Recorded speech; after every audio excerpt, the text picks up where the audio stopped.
Unfamiliar white shirts, the men from Dalymount Park.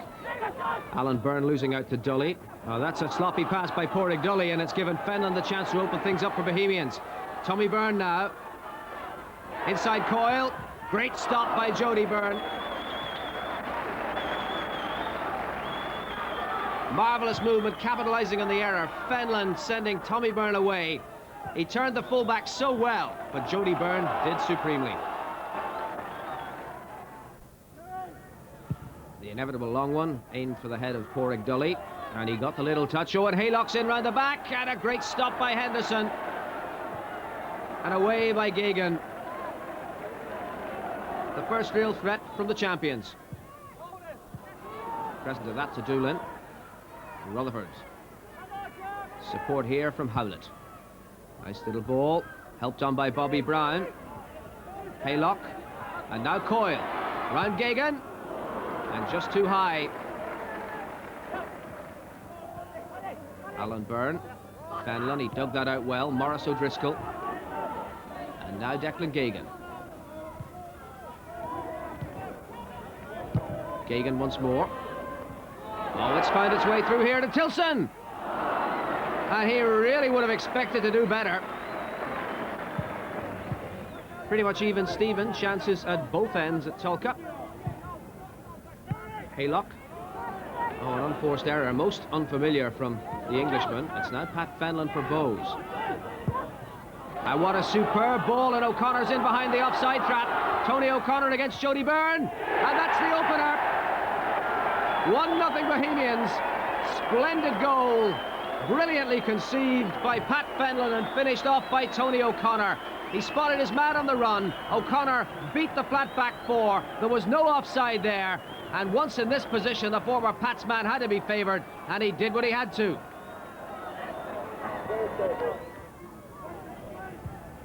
Away by Neville. Now Dully. On for Haylock. Great challenge by O'Driscoll. But Brohan in trouble. And eventually pulling down Rutherford. But this was a fabulous tackle by Morris O'Driscoll. Pressed into service as a centre half. The big midfield man doing really well. This will be aimed at the head of O'Doherty. Didn't get there. Oh, wild lunge by Brohan. And play on to the referee. And furious Shelbourne players. O'Doherty has a go at Brohan. And the referee didn't see that. He's awarded a free kick for offside. Both sets of players furious. But what about this? Was this a penalty? Ken O'Doherty certainly thought so. Brohan's challenge on him. Referee McArdle said no. And as he turns his back, so Ken O'Doherty has a little go at the fullback. Well, well. Fenlon with a free kick. Coyle. And they're having difficulty getting it out. Joe Lawless. Tilson off his toe. Still they can't get it away. Bowes coming forward in strength. Fenlon. Now Tommy Byrne. Lovely little cross. Tilson. Crossbar denies him. In goes O'Connor. And goal. No. Free kick, says the referee. Well, not too many protests about that, but while Tilson was denied by the crossbar, O'Connor continued. Did he make contact? Well, the referee said yes. 1-0 it stays. And Bohemians seek to consolidate their lead. Tony O'Connor. Cut out by Brady. Rutherford. Not a great ball from Rutherford, putting pressure on Bobby Brown. Shelbourne, the kind of football that's got them out of trouble in the past, get out of trouble only to give it away again.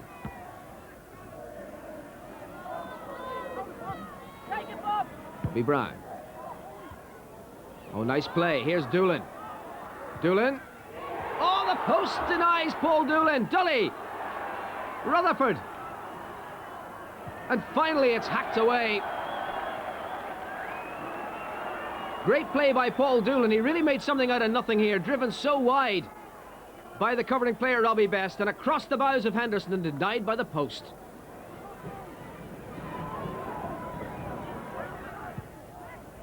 Haylock. Neville. Dully. It's away by Gagan.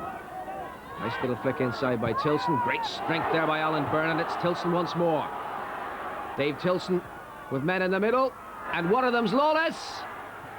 Oh, a tame effort at the finish. Joe Lawless presenting no real threat to Jody Byrne.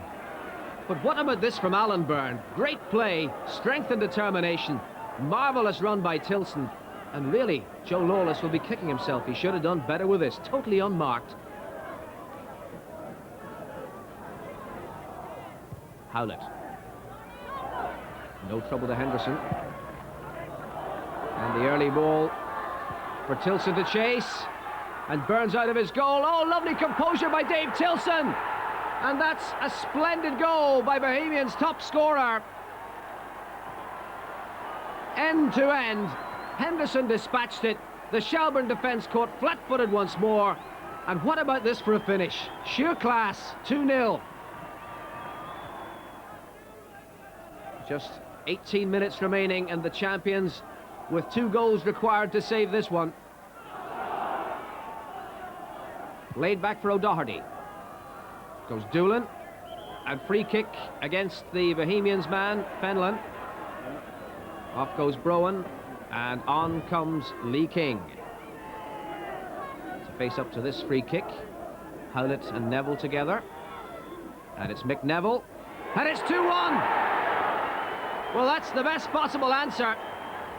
They gave Bowes the 2-goal lead, but Neville beating the wall, beating Henderson.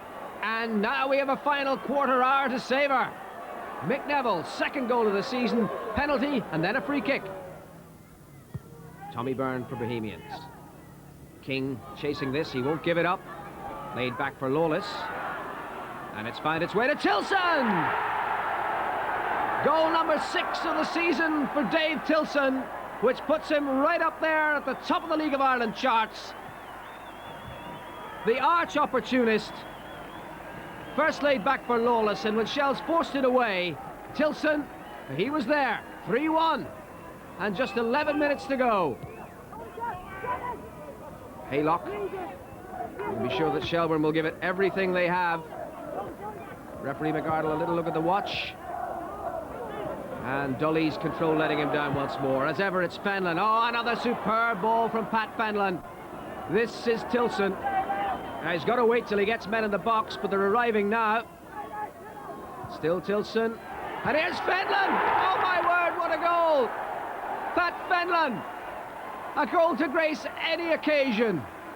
And it's 4-1 Bohemians, and the victory is complete. Absolutely brilliant. Pat Fenlon, he began it all deep in his own half, and he was the one who made the ground 3/4 the length of the pitch to finish it off with such style. On its way.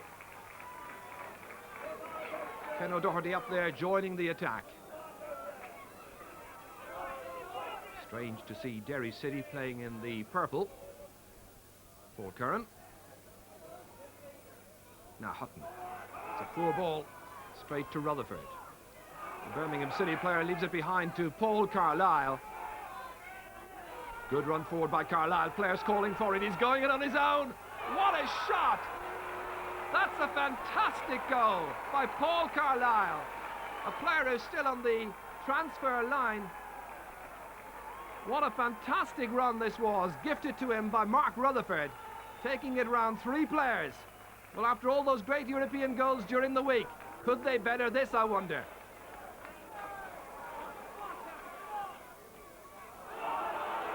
Good ball forward. Gary Haylock. Always tried to pull it back towards Porrick Dully.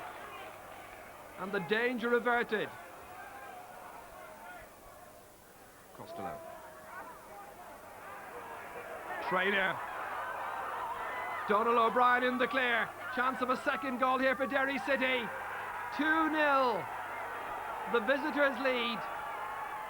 Well, here at this venue last year, they won 5-0. Paul Trainer cheekily through the legs that time of Peter Coyle. And Donal O'Brien in the clear to get goal number 2. Shells now with it all to do.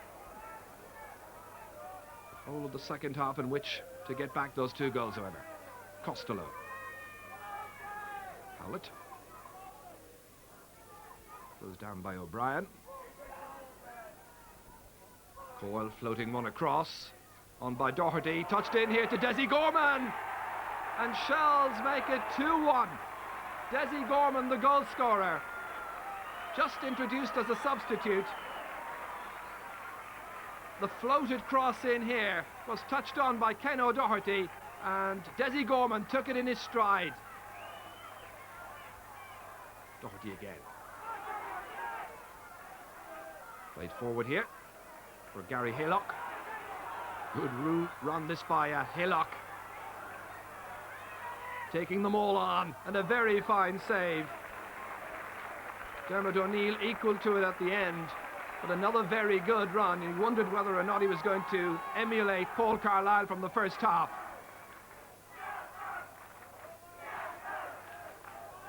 Good support here for both teams. A lot of fans having made the journey down from Derry City. Howlett. And Derry City penalise Martin McGinley, adjudged to have handled that ball. Seemed a bit harsh. So McNeville with the free kick possibilities. A great save! Dermot O'Neill coming to his side's rescue. So Shells remaining 2-1 down. Great stop. And it's all or nothing now really for Shelbourne as they apply the pressure to try and get right back into this match. Robbie Horgan here. Ooh, touch of the Bruce Grobbelaars about that one. And Kearney can't steer it in. Amazingly. Well, he's put it wide after it was gifted to him. Costello.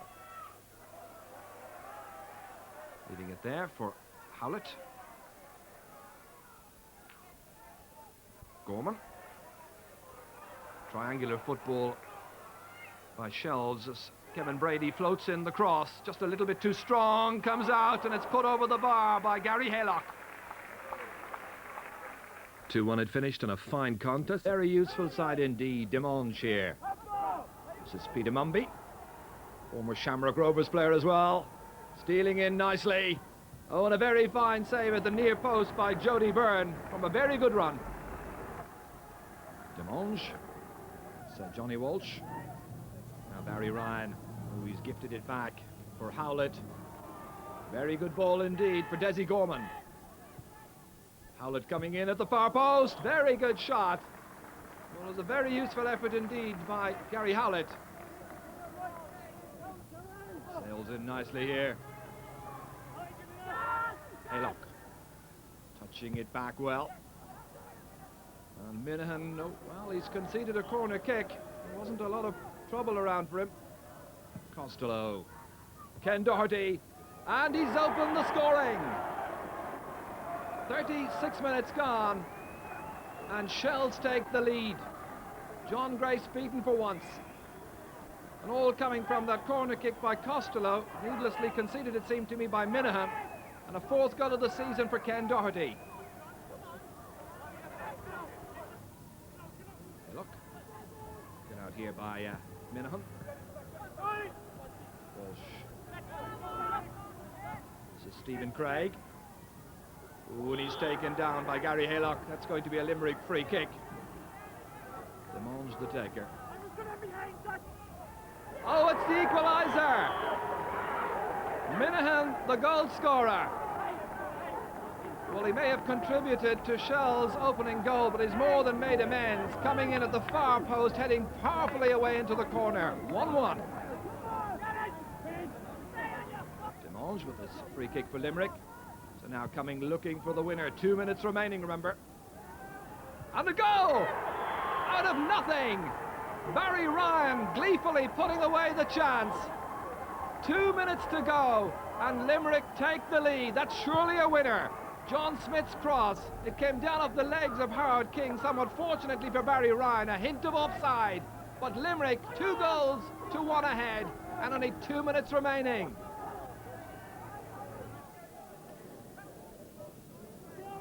Doak, level on points on the league table, each of them drawing 1-1 last weekend, so a couple of similarities there. And that ball skating back off McNulty's foot, and the referee had judged that to have been a pass back, a deliberate pass back. Well, It's another of these controversies about this new rule. If that was intentional, I'm not all that sure. But the referee's the boss, and here's the indirect free kick. Mick Neville is standing at the ball there. Gary Howlett there as well, and it's Howlett who puts it in. And with less than half an hour gone, the indirect free kick for the pass back has created this opportunity. Neville's touch to Howlett, and 1-0 for the Reds. 7 minutes later, Shelbourne back raiding again, controlling the midfield. Some good play there by them.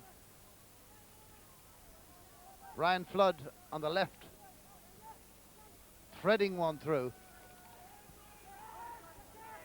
But all the time, Haylock and Dully causing problems up front. There's a lovely little ball through. A call for offside by Martin Lawler, but Haylock goes on around O'Neill and off the upright and into the net. Now we'll see that again as Dundalk's Martin Lawler, certainly for one, appealing for offside, the number 3. See him appealing, but I wonder is he the man who played him onside? Gary Haylock putting it away. 2-0 for Shelbourne. Even a team of Dundalk's experience hardly expecting it back from that. Rutherford getting Haylock away. Dully's run into an offside position. Haylock sees him, goes alone, and slices it across the body of O'Neill. Very good goal, beautifully taken by Haylock.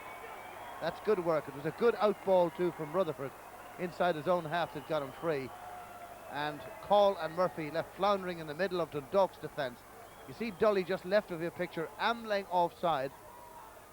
But now he's not. When the ball's delivered, no doubts about it. That's a very good finish by Haylock.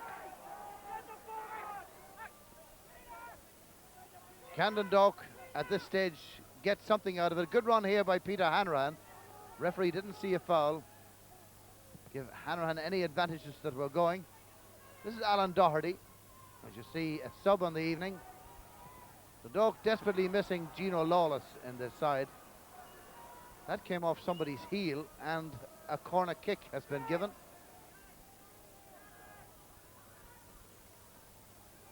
This is Tom McNulty in the white shirt of Dundalk. That was Doherty having a go, and Irwin scored last week, scores this week again. Brian Irwin putting it in the net. The Dundalk number 11, and the score 3-1. Little untidy, but they all count. Good work by McNulty in pumping it back in. And there was no question, Shelbourne just a smite late getting out for the offside, and Irwin putting it away. And then Dully got a splendid 4th goal for Shelbourne to put the game beyond doubt and leave it 4-1.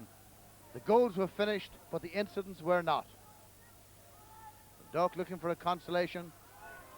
Keep your eyes peeled when the ball breaks out of defence here to the man just bottom of the picture, Mark Rutherford. Coming into the picture now, Tom McNulty takes Rutherford out.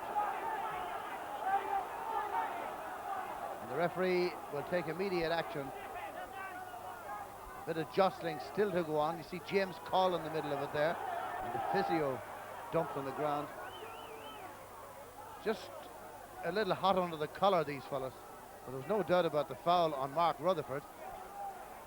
And I think wise counsel getting James Call away from that incident.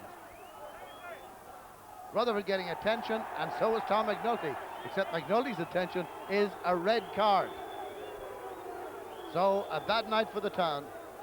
As we look at it again, a combination of elbow and upper shoulder takes Rutherford out and puts McNulty in the dressing room. So here's how the Premier Division shapes up now. Shelbourne moved up to 4th place as a result of that. A wet and windy city.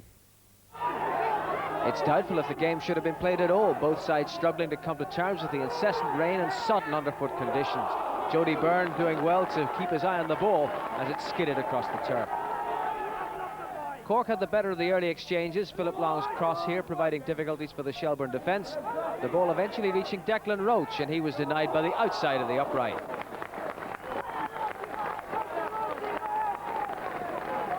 Cork had been beaten 6-2 at Tulka Park earlier in the season, but were determined to gain their revenge. Johnny Glynn's shot rebounding from the crossbar as Cork attacks rained in on Jody Byrne's goal.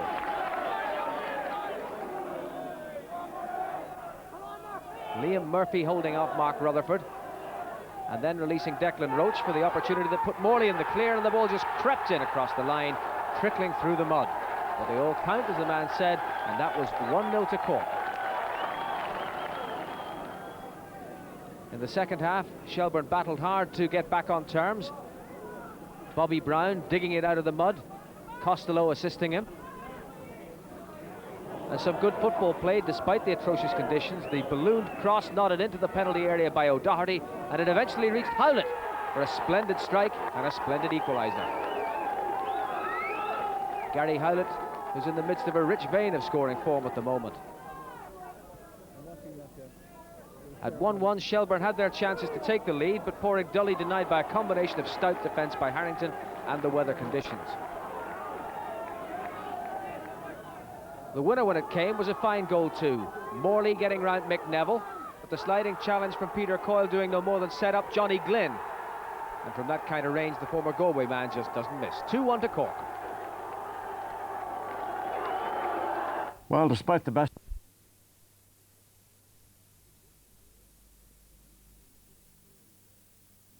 director of Shelbourne, Oliver Byrne. And Oliver, what exactly happened? Well, unfortunately, demand to see this match far exceeded the capacity at Tulka Park. We tried to make provision for children in issuing a number of tickets for the kids. How many? We issued 800 tickets. Because the match was held at short notice, we felt to print tickets could lead to forgeries, and which would have led to a greater crisis. Mm-hmm. We do owe an apology to those kids that didn't get into the game. Not alone will we refund them their tickets. There's not many of them, I might add. But we will ask those people when they're bringing back those tickets for their refund, or if they want to send them in the post, we'll send them back to and pay for postage. To put their name as an address. We have 3 autograph balls from Liverpool Football Club, which we will raffle for those people. So some of those kids might be luckier than some of the children that got into the game. Well, do you think it's wise to invite Premier Division sides over here to Tulka Park? You only accommodate 10,000. That's a question that can be asked today in hindsight. But we have had, over the past number of years, been complimented by the media for being very progressive. We've had Glasgow Celtic on 2 or 3 occasions in the last 2 years. We've had Leeds United on 6 occasions when they were champions of the English League. They paid us the honour of their first visit out of England. We've had Spurs when they won the FA Cup and paraded the cup here. We've had Manchester City, we've had Arsenal, we've various other top teams. We've never had problems, with the exception of the first occasion Leeds did come to us when it wasn't all ticket. Yeah.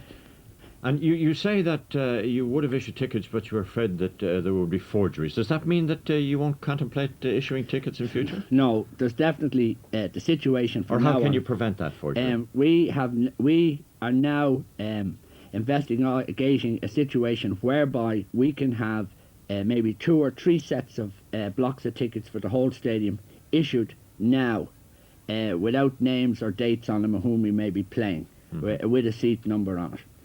Nobody will get in or near the ground unless they have a ticket for future reference, as will be the policy of the FAI, who have taken the ground on a rental situation for tonight, with total responsibility for their forthcoming game against Wales. The Gardaí, I spoke to Inspector Mulligan, who was very helpful last night, and we're satisfied that we made all the arrangements. Who could tell that approximately 20,000 people were going to turn up at 3 days' notice to a game in Tulka Park for Liverpool? If you'd known you were going to get that kind of numbers, would you have cordoned off the ground as they do?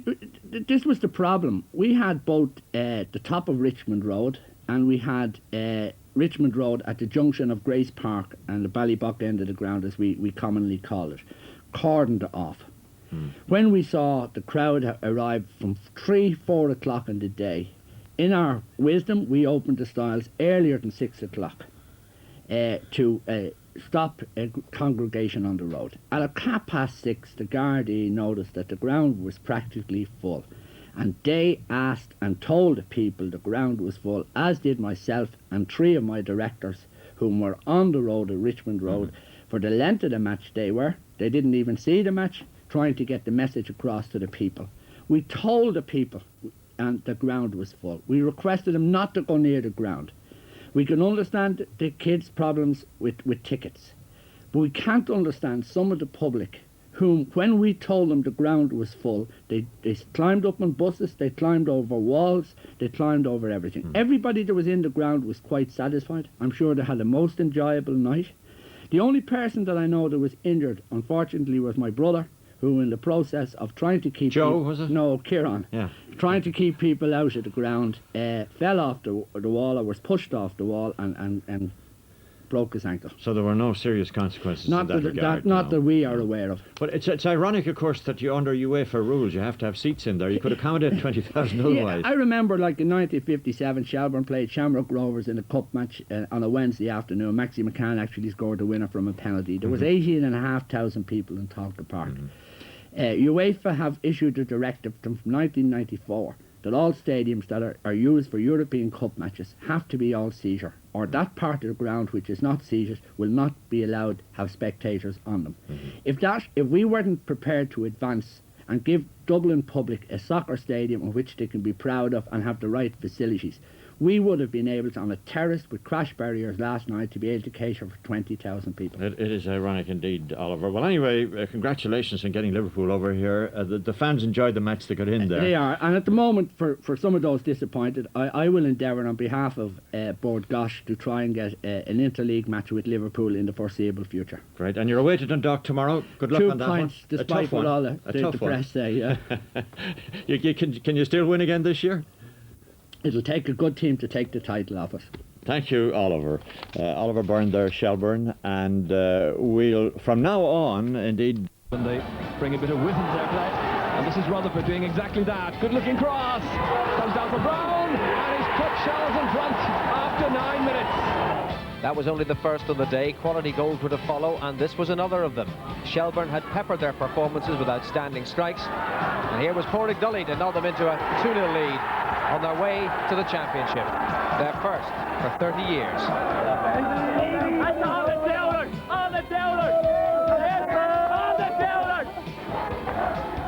Just 9 short months have passed since Shelbourne laid claim to that title, and here we are now, standing on the brink of history as the Bord Gáis League of Ireland prepares to set sail into uncharted waters.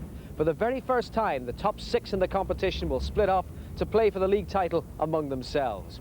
Well, Shelbourne's place in that elite was never in any doubt, but the pace has been set this season by Bohemians in Cork City. And this is the way it looks as the league splits in two after 22 matches. Bows and Cork have been swapping places at the top. Derry and Shelbourne were never too far behind, and Dundalk's place was never under serious threat. But 6th among them was Limerick FC, who claimed their position at 6 in most dramatic fashion, with the unlikeliest of victories in Cork. It's by no means academic for the bottom 6. The last 2 will be relegated to the First Division, but 3rd from bottom will have to play 3rd from top in that league to see who claims the final place in the Premier Division next season. But it really did come down to the wire. Last Sunday should have been decision day, but while St Patrick's Athletic and Shelbourne were scrapping it out at Harold's Cross, Bishopstown was unplayable, so Limerick FC had to wait until Wednesday to see if they could win their way through to the elite. Well, Bishopstown was still unplayable, so the match was switched to Turner's Cross, and we'll see how they got on in a minute. But first, it's back to Harold's Cross and Pats and Shells last Sunday. And relief as Costello clears it, but only as far as Kelch. Now here's Campbell. Ryan. Path blocked by Coyle.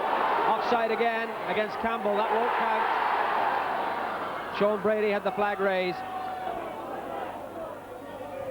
Howlett. Dully and Haylock.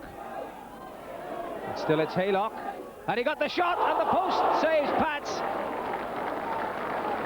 And now Howlett. And Doolan. Towards Haylock. Still it's Haylock. Straight at O'Dowd. And Jerry McCabe. And after this goes Caulfield. Declan Roach approaches, and a great stop by John Grace. Flowing Cork City attack. Free kick from Demange.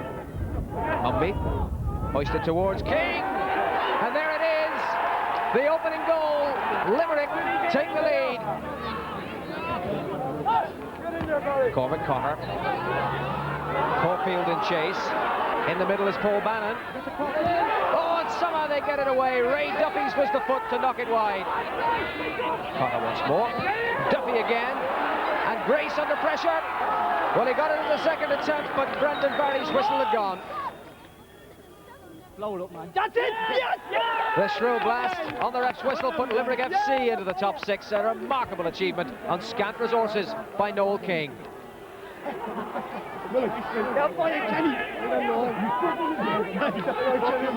Later that same evening, 160 miles away, the second result that was to dislodge Cork City from top spot.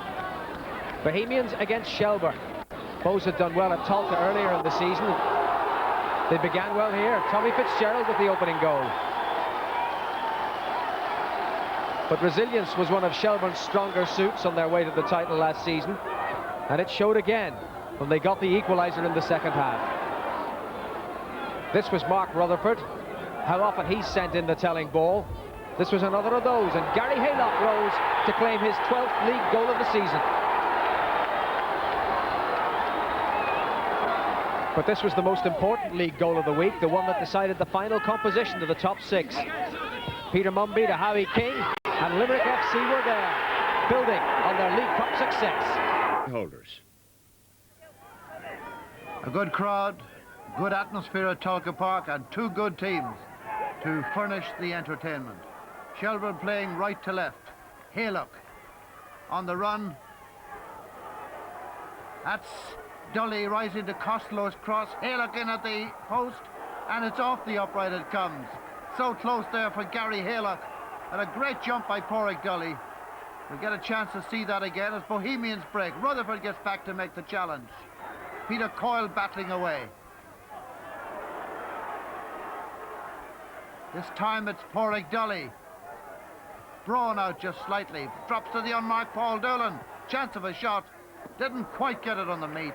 Just a metre or two wide.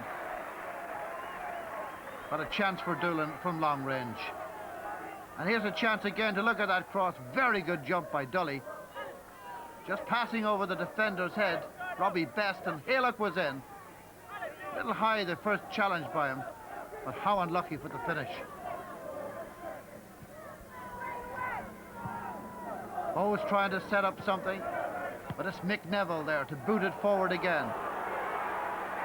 And a run on for Dully there.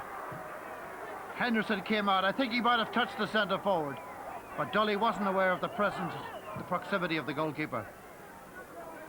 The bench urging Bowes to get forward. Paul Whelan on the free kick here. Still the play flows from end to end. Either side having chances. A good save there by Jody Byrne at the feet of O'Connor. It's nice to see the young people back supporting League of Ireland football again. Here's Mark Rutherford, the man who gives so much width and pace to Shelbourne on the left, looking to get Dully in there, but one more time Best and Whelan are equal to it at the centre of the back for Bohemians. Here's Mick Neville, still one of the finest kickers of a ball in the league. Rutherford's onto it. Braun is the nearest Bowes defender. Nice near post shot. And it was Dully who was in on it. Whelan was tight on the challenge though. Good cross there to the near post. And Whelan almost living on the boot of Porrick Dully. Alan Byrne. Such a strong figure in the midfield. Getting another Bowes attack going. And it's just held up in there. For Rutherford, taking the ball up from a left back position, looks around, checks what's on. Braun is his nearest challenger. Good pace by Rutherford. Rather rash challenge there by Braun, but it didn't affect the cross. And a very good one it was indeed there by Mark Rutherford. Ever a thorn in the side of all opposition.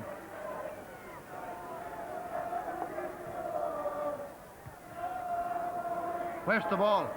Spot the ball. Braun is the first to spot it. Get it to Lawless. Lawless to the strong running Alan Byrne. Alan Byrne to Tommy Fitzgerald. How well he's done for Bowes as the replacement for Dave Tilson. Meantime, back for a look at the cross of Rutherford's and the tackles of Braun's.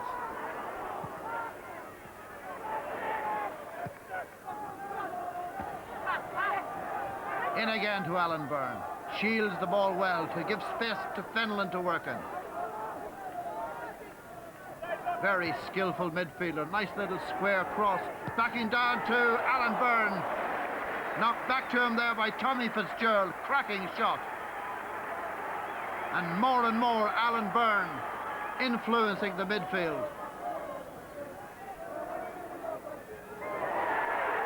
Eventually it's Joe Lawless, back post with the header. He'll be disgusted it's not on target.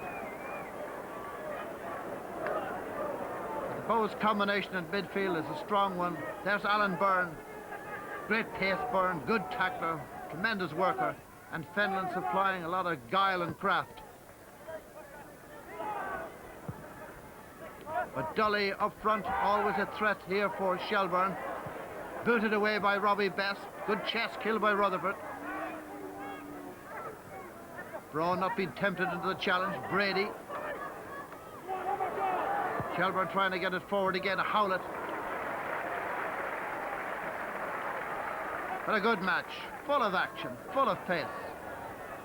Skill, variation, it's got it all. The only thing it hasn't got so far is a goal. That was Doolan. Shelbourne trying the little combination passing. Here's Haylock in. Henderson does well there. Robbie Best a little hesitant when the ball was played over the top, but Henderson earning his crust. And on the counter-attack, it's Joe Lawless for Bows. Just a spot of bother, nothing serious there, been sorted out by the officials. And wise counsel prevails.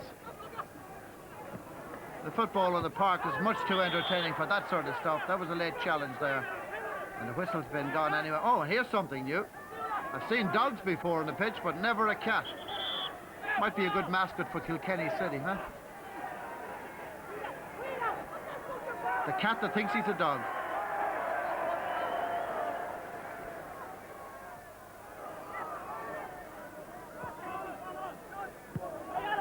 So, can the second half produce the goal that the first half couldn't? Alan Byrne with the incisive pass, trying to get it to O'Connor. Chip forward again by Gagan. Bows with a lot of width and a lot of style on their attacks. Lovely sequence of passes, eventually ending at the right foot of Alan Byrne. But couldn't quite connect it in the sweet spot. And an easy enough save for Jody Byrne. Brady lofting it forward, stopped by Fenlon. A game that either side could win and neither deserves to lose. Dolly. And made look so very easy by Dave Henderson.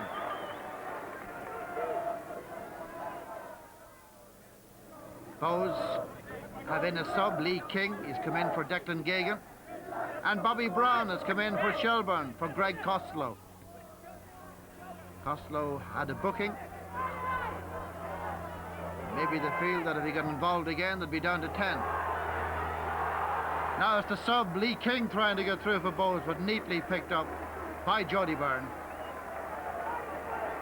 Also Driscoll in your picture. Doolan going off.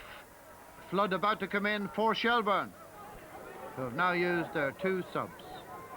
Brown and Flood on for Costello and Doolan. Still no goals in the game, but just about everything else.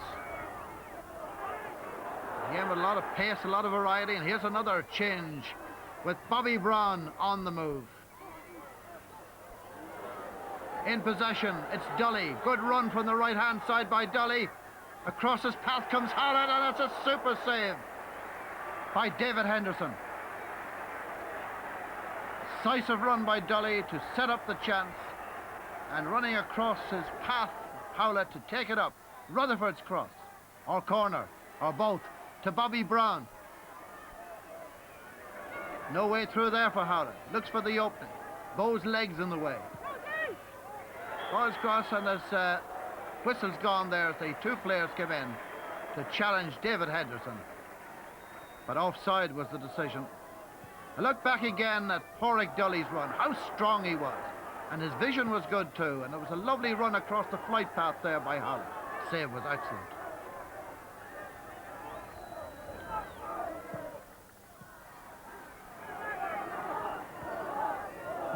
Draw, of course, would be a much better result for Bows than it would for Shelbourne.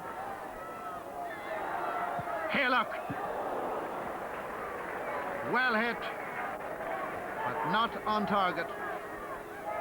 And Shells, like Bow, still looking for that first goal of the game. Here's Alan Byrne lofting one forward, and with Fitzgerald in, it came off the head of Coyle. And the keeper knew nothing about it. How unfortunate that would have been. Well, after a game like this, with so much good football, it would really be a terrible injustice were it to finish on a no-G. He made just a good underneath the flight of the ball as it came across. Judge for yourselves. Alan Byrne. He came across to challenge Fitzgerald, and they rode the luck there. Still 0-0. This is Rutherford with Best, and Henderson came out, and Best got a knock.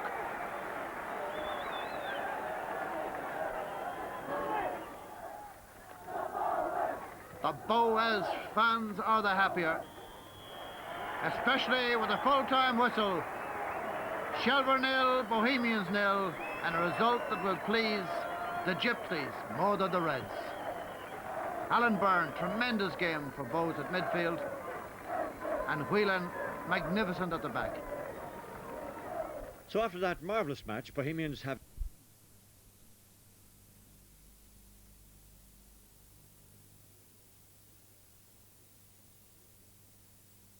which has given a timely reminder to all the top sides that the champions won't be giving up their title too easily. Shelbourne went northwest with a will. The industrious Bobby Brown setting up Mark Rutherford. An early indication of what lay in store. Brown again instrumental after a superb crossfield ball from the excellent Howlett.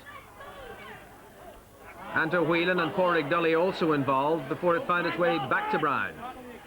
His cross setting up a scramble, after which the egg was on Derry faces. Costello's effort blocked, but 6 defenders couldn't keep Dully at bay. Derry's best first-half chance fell to Colin Loss. Victory on this occasion to Jody Byrne. Superb. No reason yet to leap from the magnificently appointed Brandywell seats. Nor was there to be. Like Dundalk at Dalymount, Shells had a keeper in superlative form. Carlisle's cross, Ennis's diving header, another great save. And there was more. Byrne keeping them out of both frying pan and fire with this stop from the Arsenal loanee Bacon. Spurred into renewed offence, Shells Rutherford had the bitter taste of disappointment on his lips. Big Dully set him up. The upright had the final say. Right at the finish, and there's Bobby Brown still beavering away in the 90th minute, and his tenacity giving Doolan the opportunity to set up Greg Costello and put matters beyond any reasonable doubt. 2-0, making it also very tight at the top. And after last weekend's games, it was Cork City who led the league, leapfrogging over Bohemians, with Shells, Derry and Dundalk still in contention with just 6 games to go. But last night, Shelbourne played Limerick in Talcott Park and knew that a win would put them back to the top for the first time since they won the championship last April. As things turned out, though, they were happy to secure a draw. Both goals coming in the second half. Jimmy McGee is the commentator. Stephen Craig's throw, Ken Demonge. Demonge stays in the move and now supplies the outside of the right foot cross. Veteran Johnny Walsh in possession. John Smith to his right, and a cracking shot from the number 2 that found Jody Byrne just off his line. A little bit of swerve in the ball and a lot of power. And 1-0 for Limerick. So watch it again. Long way out though. Keeper will be asking questions of himself, but no doubt about the shot. 1-0. A few minutes to go. Shelbourne still trying to save the blushes. Howlett in possession, getting into the box. Ball coming off the foot of Ray Duffy, and Howlett is there to accept the gift and knock it past John Grace. 1-1 for Shelbourne. just when the blushes were beginning to match the colour of their jerseys. Howlett on the run. The defender, unfortunate, was Duffy, but Howlett accepted the gift. 1-1 on the night. So Shelbourne missing their chance to go back to the top, and they find themselves in third position behind Bohemians on goal difference. Country's most attack-conscious sides. And matches between them in recent times have been high-scoring affairs, and Noel O'Mahony's team only know one style of play.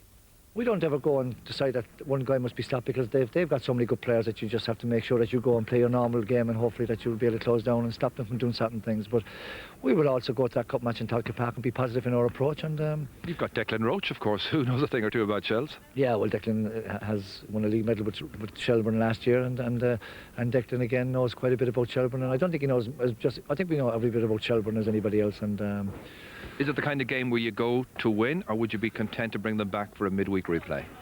well, anywhere we've gone in the last few years, we've went everywhere and went and attacked people and said, well, that's possibly the best way to go and do business. So I'm sure we'll do the very same. We go to Talca Park here on Sunday.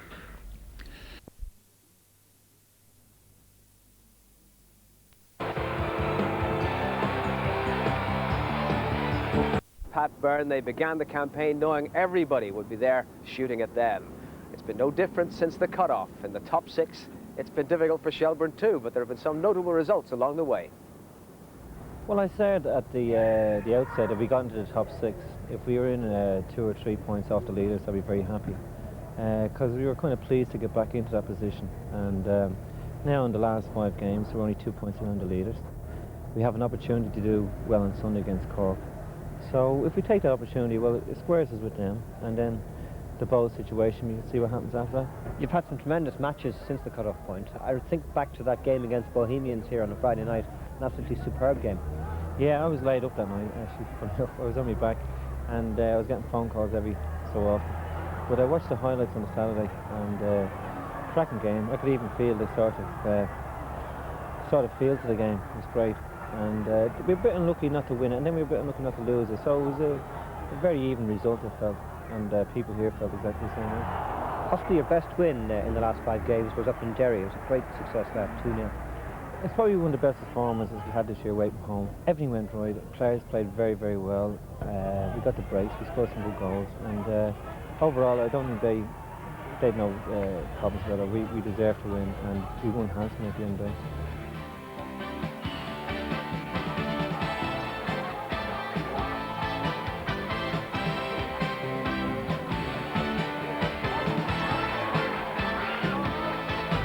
And it keeps things very tight. And we were lucky to get a point. They scored a cracking goal. We were very frustrated at the time. Our passing was bad.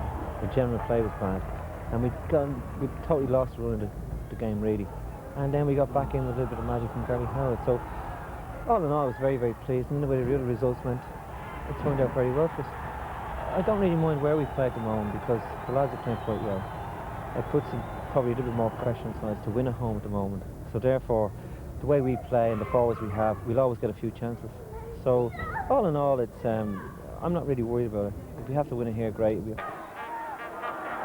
Shelbourne huffed and puffed, their best move coming early on. Mark Rutherford up the left. The far post, it was Haylock, and Dully, oh dear, oh dear.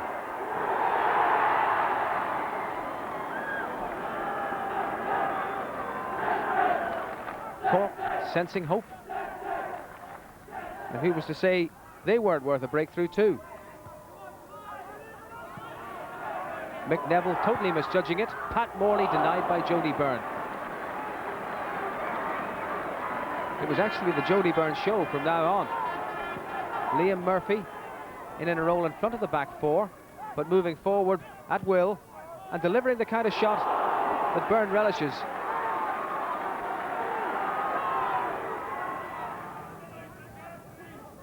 Second half, and they were putting the goalkeeper through his paces once again. Stephen Napier bringing the best out of Byrne. Shelbourne's cause wasn't helped by the dismissal of Greg Costello for this. Actually, that earned him only a yellow card, but it was his second, so out came the red as well. And scoreless it was to stay. And so to Bishopstown. Different venue, different story, an altogether different Shelbourne. Murphy with the opening salvo, saved again by Byrne. Where have we seen that before? And Murphy once again losing out to Haylock, giving Paul Doolan the opportunity to show he's back to his best. Rutherford to test Ludzik.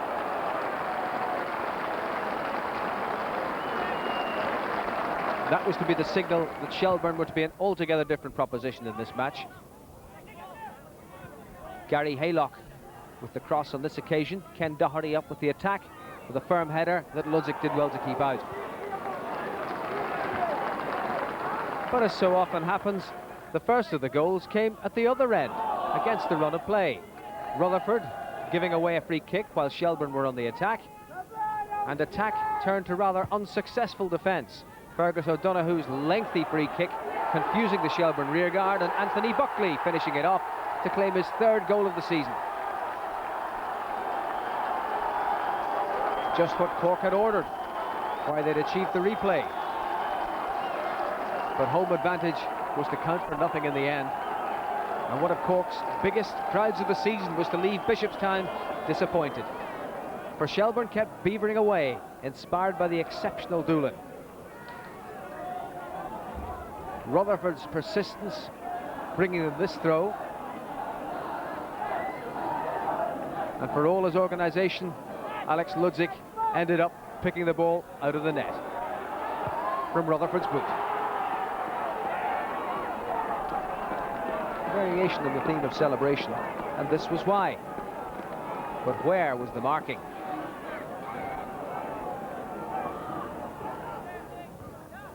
First period of extra time, 1-1 the score, and Shelbourne still carrying the threat to Cork.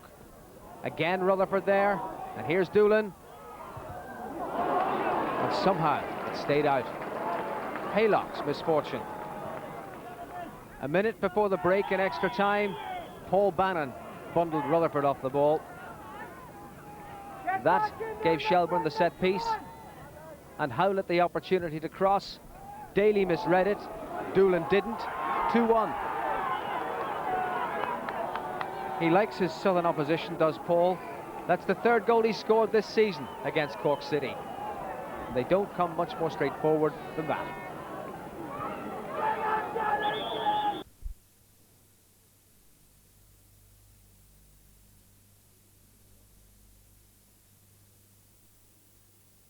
And you must be very happy with your time. Very happy. 2. And then to Tolka Park, the Leinster League side, Glenmore Celtic, against the Reds of Shelbourne. And when Kelly's clearance was blocked down, in came Gary Haylock to tuck it away neatly on his left foot. Well taken goal, but the defender was a little unfortunate. Glenmore would have wanted to hold the score scoreless as long as they could, but 11 minutes they were a goal down. And then in the 27th minute, they lost it at midfield. It's Paul Doolan breaking here. The ball cutting across the face of the goal. Flynn couldn't hold it, and Doolan, who followed up from the move he created, pushed it in the net. Shelbourne were 2 up. By now, Glenmore in real trouble, but they never stopped trying to play it out of the back and do their business. But again, unfortunate on the clearance, and it's Mark Rutherford swinging over the cross. In came Haylock, and that's his second goal of the game. 29 minutes gone, little hamstring pull there at the end of it, but he won't be mad about that. 3-0 at half-time. The rain getting heavier and heavier at Tolka, and the score getting bigger and bigger against Glenmore Celtic. But to their credit, they kept on trying to play, trying to bring the game to their top-class opponents, the league champions of last season, Shelbourne. And in came Haylock, lovely jump, but the marking was a bit slack. 3 defenders there, including the goalkeeper. Haylock unhampered, getting up to Niall Keogh's cross. 4-0 with 20 minutes to go, and it wasn't over yet. Disconsolate on the sideline there, the coaches and managers of Glenmore. But Shelbourne have more to come. By now, Padraig Dully had committed the team for the injured Paul Doolan, about whom there were some scares after a cheekbone injury and a clash with Haylock, his own player. But Dully, a big, strong striker who's done the business so well for them in their championship run, and is just out of the side at the moment. It's just one-way traffic now. Dully coming in at the end of this is able to take his time, pick a spot, give himself the extra yard. Number 14, Padraig Dully. That goal coming 11 minutes from the end of the game, 5-0, and it still wasn't over in the scoring. But Glenmore didn't resort to any underhand tactics. He kept still trying to play the game as Rutherford crosses and Dully puts it away. 14 goals in 4 quarter-final games. That was the tally. Shelbourne's defeat by Dundalk on Thursday night may well have cost them the title. With just 2 matches to go and Shelbourne's title on the line, they were strangely tentative at Tolka. Dundalk found holes in a defence that had previously been so assured. McNeville strangely hesitant, and Brian Irwin striking the upright with a shot.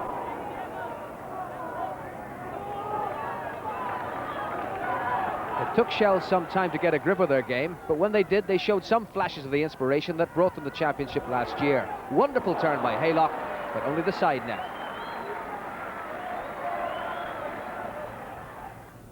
This was probably the best move of the night, and significantly it came from the champions. Long ball through the middle by Whelan, Bobby Brown, then Gary Howlett, and Kevin Brady on the overlap.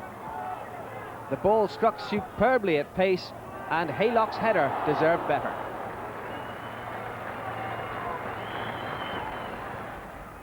Dundalk, without Richard Purdy at right back, found that a problem position when Mark Rutherford got onto his game. Here, giving Tom McNulty a roasting and creating an opportunity that might have led to a penalty for Shells. Rutherford's cross, struck by Bobby Brown, rebounding from James Call, but it was only Brown who appealed. And referee Michael Caulfield was having none of it. Make your own mind up time. Brown, striking Call, was that his elbow? It certainly looked like it. McNeville found himself out of position and out of control here, and this left the hole that Dundalk exploited to get the lead goal. Wayne Cooney, who's offered such width to them on the left, with a telling ball. Everston the layoff, and then Irwin beating Jody Byrne.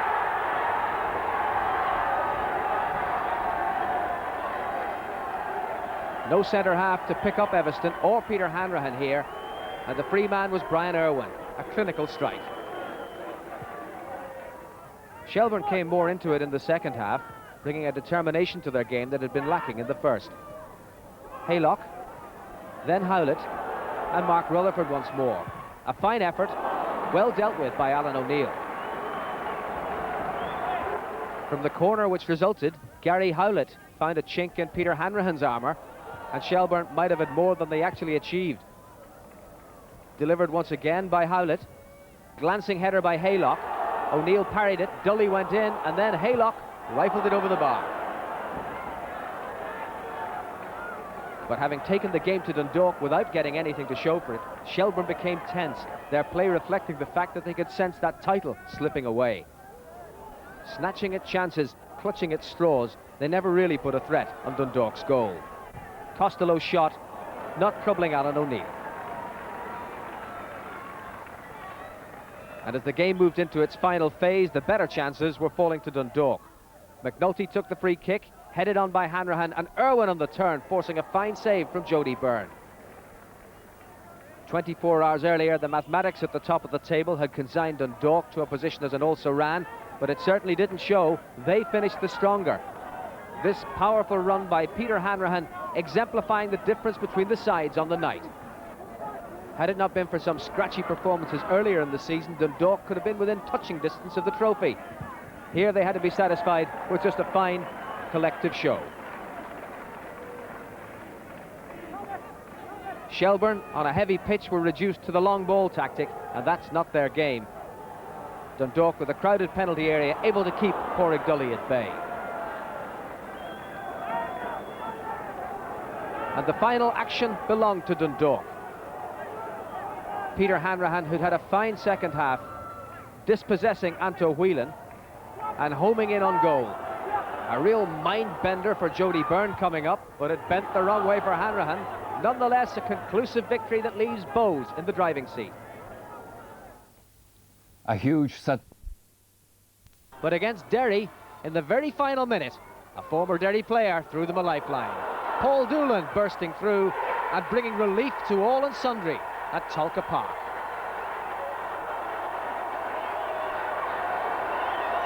Also out of the running, or so it appeared, were Cork City, though they at least had what looked like a home banker against Limerick FC. And dispatch them they duly did. Goal number 1 in the second minute from Johnny Glynn, who's been among the goals recently. So 1-0, and Cork on their way to 2 points. And more was to follow. Napier hoisting the ball into the danger zone. Johnny Caulfield doing the hard work, and denied the goal himself, was grateful that Pat Morley was in hand to claim it. 2-0 then to Cork, and another to come after the interval. Paul Bannon initiating the move, carried on by Morley. Quick look to see who was there. Well, the Limerick defence was there, but not for too long. Dispatched with aplomb by Cormac Cotter. Cork City 3, Limerick FC 0. They level with Shelbourne, but still it only needed a point from Bohemians. Could they get it?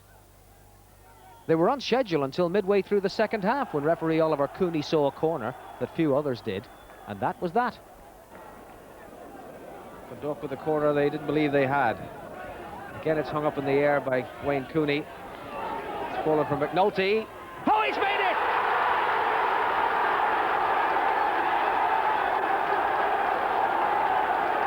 "24 months ago, Tom McNulty won the league on the final day in Cork for Dundalk. And now, here he could be about to scupper Bohemians' chances of clinching the title on the final day." So the three sides tied at the top of the Group A table, with Dundalk just a point adrift, and now a playoff series beckons. Last Wednesday, the league's executive met to decide on the format, and true to predictions, they decided on a home-away series which begins this evening in Bishopstown. That's Cork City against Bohemians. The kick-off is at 5:30. Then next Wednesday, Bows play Shelbourne at 8 o'clock, unless Shells are involved in a cup replay. On next Saturday, Shelbourne play Cork City in Talca Park, and the other fixtures are Cork versus Shelbourne on May the 2nd, Bohemians versus Cork on the 5th of May, and finally Shelbourne against Bohemians on Saturday, May the 8th. And tomorrow in the promotion playoff first leg, Waterford United are at home to Monaghan United in Kilcoen Park. The kick-off there is at 3:30, with the second leg tomorrow week. Well, only one side can achieve the double this season. Shelbourne are also involved in tomorrow's FAI Cup semi-finals, and we'll be looking at their tie with Derry City in a few minutes. But first, the other semi-final in Oriel Park, where Dundalk meet in an all-ticket encounter in Talca Park, with a huge following expected from the north for that match. And Derry won the cup just 4 years ago, but Shelbourne have to go back 30 years for their last triumph. And coincidentally, that's how long they waited for their league triumph last season. The title was won last season in Oriel Park, and Shelbourne were outstanding for the whole year. Great goals were their trademark, and they're hoping that 1993 might end their long wait for FAI Cup success. This is the team of 63, but how have they done this year? I said before the Bray game that if we beat Bray, it might be lucky omen for us, because they beat us the last time and they went on to win the cup. So hopefully it's working in reverse. And then the next round, Cork City? Cork City is a very hard game. They're a very good side, and there's only a kick of the ball between the two sides. So we were looking to come out of Cork, and you know, going to the next game against Glenmore was probably a little bit easier for us. But we'd earned that sort of that game due to having played 2 hard games beforehand. And one player who's stood out so far all season, and indeed in the cup run with several goals, is Mark Rutherford. Yeah, Mark has done well for us. He seems to be keeping his best performances for the club. Same with Gary Haylock. And it's a little bit worrying in some ways, you know, but it's nice to see that if it does continue in the cup, okay, but at the moment, I'm pleased that it's doing okay. It's difficult when you've got to play someone 1 week after the other, but the cup is a totally different competition, and we were lucky to win last week, and we didn't play particularly well. So hopefully we'll give a better performance this week, and we'll do okay. We played it with the Brandywell in the league game, and we played very, very well, and I didn't think there was anybody at the game because we kept them quiet. And I would expect our supporters to be more kind of volatile or whatever it might be, and I expect them to hear more of our own crowd than we will at Derry. Derry City are travelling to Dublin this morning for their semi-final, and their manager Roy Coyle is looking for his first major trophy with the club. Well, yesterday he spoke with Richie Kelly of BBC Northern Ireland, who first asked him about Derry's recent record against Shelbourne. Yes, especially at Tolka. Shelbourne may be 30 years away from their previous victory in an FAI Cup final, but there's certainly plenty of cup final experience and success in their ranks, starting with the goalkeeper Jody Byrne, who was so successful with Shamrock Rovers. Ken O'Doherty, who can't even get a place in the team, scored UCD's cup winner in this ground in 1984. Mick Neville, Anto Whelan, Kevin Brady, and of course Paul Doolan, a former Derry City winner himself, are all in the Shelbourne lineup. Derry City go into this match on the back of 2 straight defeats, the most recent of which last Sunday in this very stadium ended their interest in the championship. Shelbourne won it with a goal by that very same Paul Doolan. Derry will do well to watch him today, but they look to their own successful strikers, Donal O'Brien with 12 goals and John Bacon, still on loan from Arsenal, with 4, to perhaps see them through to the final of a competition that they won most recently in 1989. Today's match being refereed by Michael Caulfield from Dublin. Derry City in their change strip of lilac and black play from right to left, attacking the Ballybock end.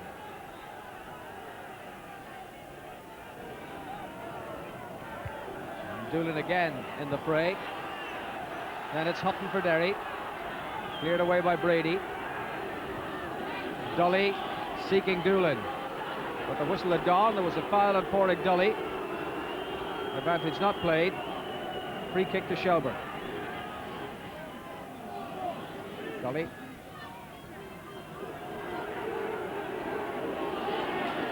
Rutherford now with the cross. And brilliantly intercepted by Mooney as Haylock came in behind him. A good incisive cross that by Mark Rutherford. It was measured for the head of Gary Haylock, but Mooney just got it away.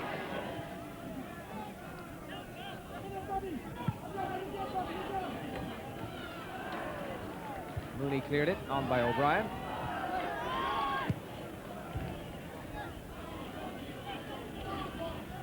And Mooney away once more. Ennis. Intercepted by Coyle. Bobby Brown. Nicely played. Coyle again. Brought down then by Martin McGinley. And he's taken to one side by referee Caulfield. To be told that any more of that will result in, at the very least, a caution. No card on this occasion. The free kick to Shelbourne. Neville rolls it for Brown. Back again for Coyle. Carlisle closed on him very swiftly indeed. Shelbourne have to make do with the throw. Neville. Doolan in there. Got in ahead of Curran to make the header. Mick Neville lofting the cross. And Doolan able to command the situation, but couldn't direct his header onto the goal.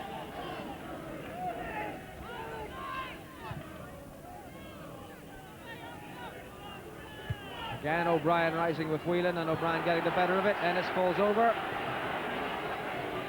And the goal kick is the net result.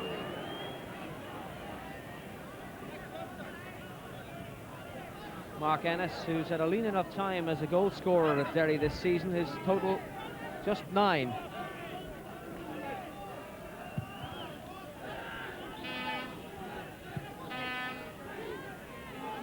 That's on by Haylock for Doolan, and Dully's taken up a good position.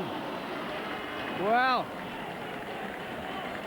the best that either side has offered so far, and Pádraig Dully contriving to put it high over the top. Haylock began it, Doolan carried it on, and Dully was in a superb position, but managed to drive it over.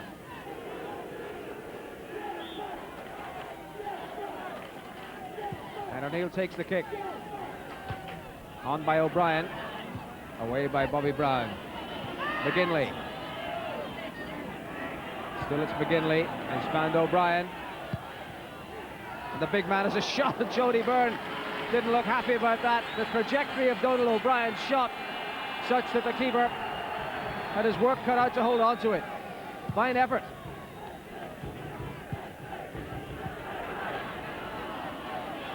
Bacon. Ennis. Murray.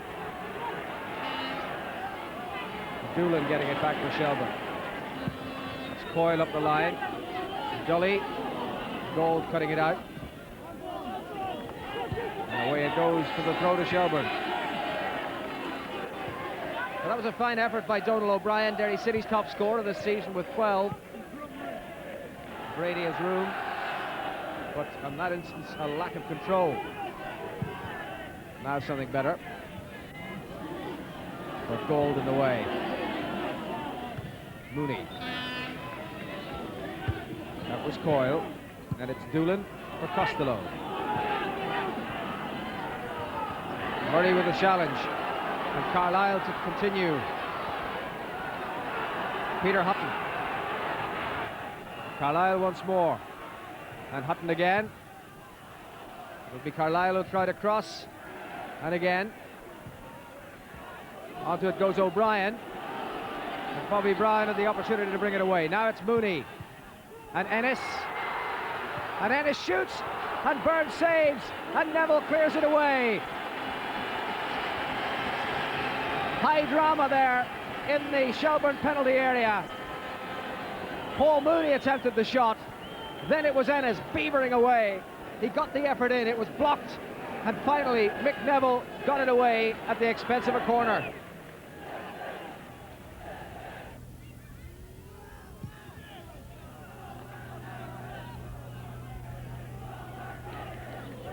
Costello leaving it for Dully. Now Doolan. Costello. Get his angles right. O'Brien. He's found Murray. Mooney. McGinley. Intercepted by Brown. Now it's Coyle. But Ennis has it back for Derry. And Coyle is going to have his name taken. Advantage might well have been played there, but no, the referee wanted to get the name of Peter Coyle into his book. And now the game goes on. Mooney for the high ball, Byrne able to take it.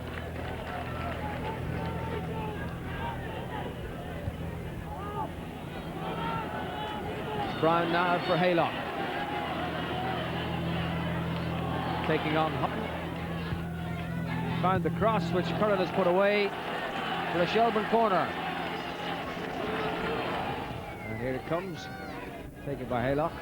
Whelan was up there, but it's beaten away by O'Brien, and then the shot flashing in from Mick Neville.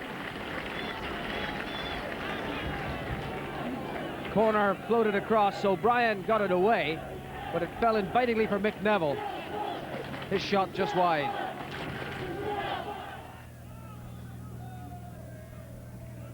Mooney.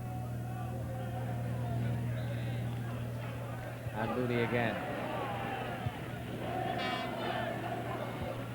That was Curran. And Mooney. Now Costello. Carlisle who won it back. And offside has been signalled against Mark Ennis. That had to be marginal. Ennis less than happy with the decision. The linesman right in line. Somebody prepared to sacrifice their drink to vent their spleen on the official. And their team may not be in candy stripes this afternoon, but there's not too much doubt about where their allegiances lie. It's Haylock.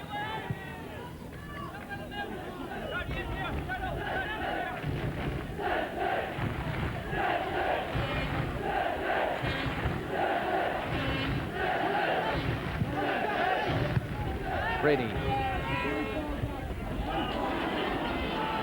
Now it's Dully. Turning Curran twice. Floating it towards Bobby Brown. But McGinley beat him to it.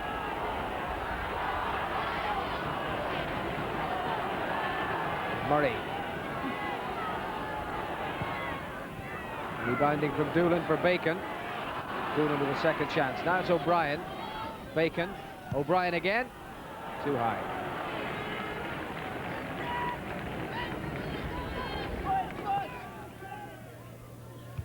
That was Gold. Then Doolan for Flood. Holding off Ennis. Giving it to Bacon.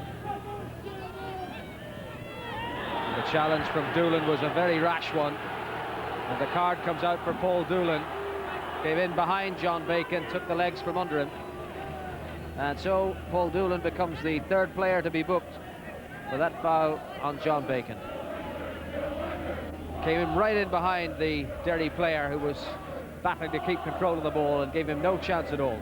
So Doolan's name joins that of Peter Coyle, his teammate, and Donald O'Brien, the Derry player, in Michael Caulfield's notebook. And Shelbourne take the opportunity of sending their second substitute into action.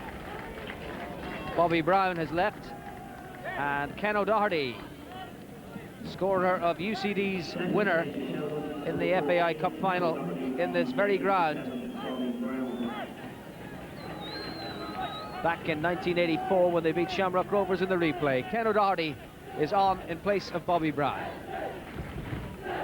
He's normally a centre half, but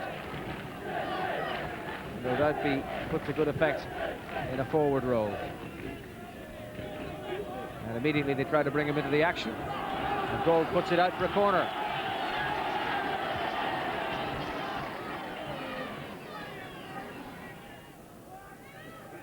Brian Flood takes the corner.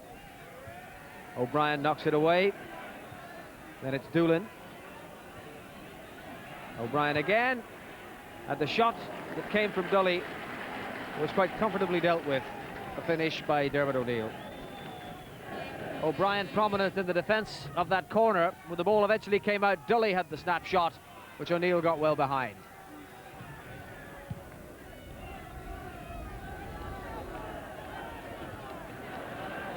Picked on then by Traynor. Now it's Mooney.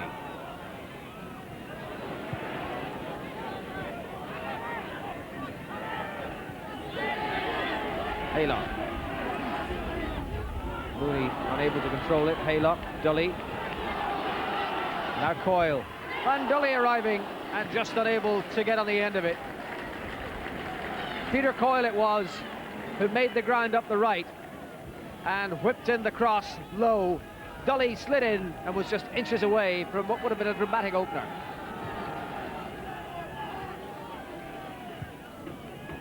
That was Haylock. Away by Hutton. Traynor beaten in the air by Wheeler. Rutherford on. Gold away. Wheeler once more. Doolan. Against Dully. Dully shot and just over.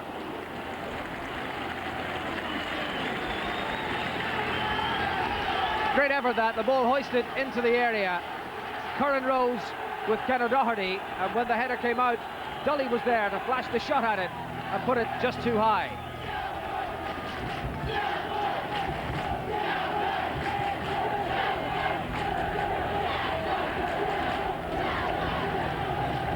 Curran against O'Doherty.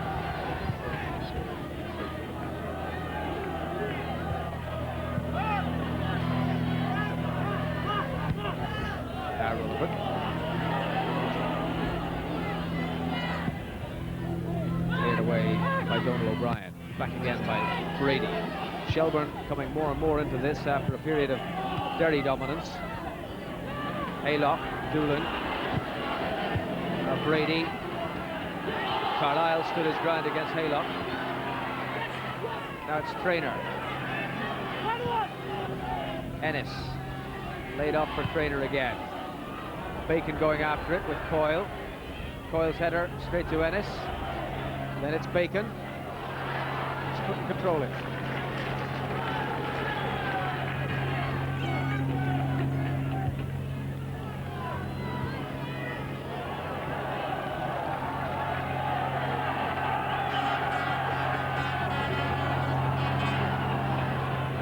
Bacon again against Coyle.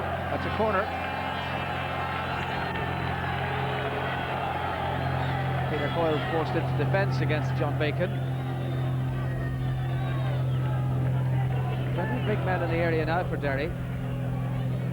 McGinley with the cross, headed away though by Haylock. Onto it comes Hutton. He was fouled by Haylock.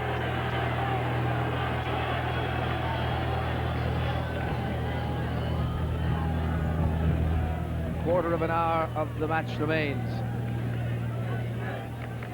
Derry City's free kick. Gold headed away then by O'Doherty, and O'Brien trying to get through, and Neville putting it out.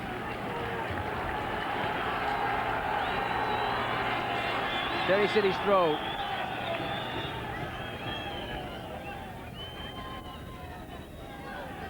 Taken by Carlisle towards Traynor. It's fallen for O'Brien. Rebounding from Haylock. Back again by Mooney. Ennis, Traynor, and Jody Byrne saves. Plenty of bodies in the Shelbourne penalty area. When that was knocked back in by Mooney, it was Traynor, and then it was Mark Ennis, but Jody Byrne was bravely down to save. That's Carlisle. Neville with the clearance. Dully now against Curran. Got the better of the Shelbourne man, and a good effort. Oh, making something out of nothing there, big Porrig Dully. Ball knocked over the top, and it was Dully against Curran in what seemed an unpromising position, but he still managed to fashion the shot, which was just too high. Kick by Curran. Throw to Shelbourne.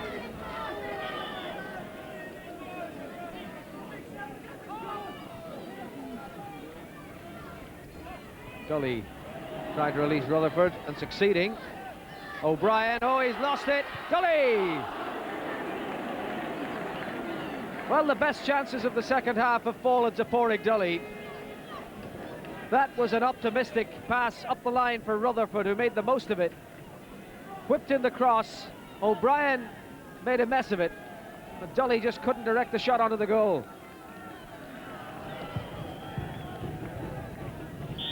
And that's it all. The last action of the game. And they'll have to do it all again at the Brandywell. Precious little between these teams. Porrig Dully may feel that he could have won it for Shelbourne. Certainly, he had a hatful of chances in the second half, most of which he made himself, but none of them was easy. And he was unable to find the net. And Derry City went one better than they did last week when they succumbed to a late goal from Paul Doolan. And they now have another chance in midweek at the Brandywell to claim their third place in an FAI Cup final. And for Shelbourne, the long wait for an appearance in the decider must continue, at least until the middle of the week. Final score at Tulka Park is Shelbourne 0, Derry City 0. So, home advantage switches to Derry City. That replay fixed for next Wednesday evening at the Brandywell.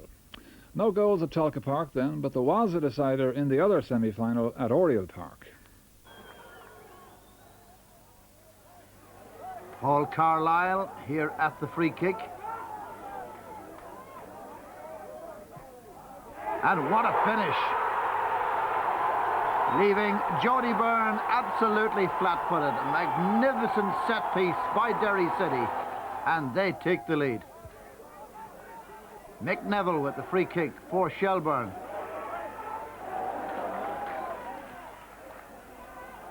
Derry just cannot get it out. Game of head tennis. One in the end there by Derry, but it's only relief for the moment. Here's Anto Whelan. Good finish on his left foot. 1-1 the score.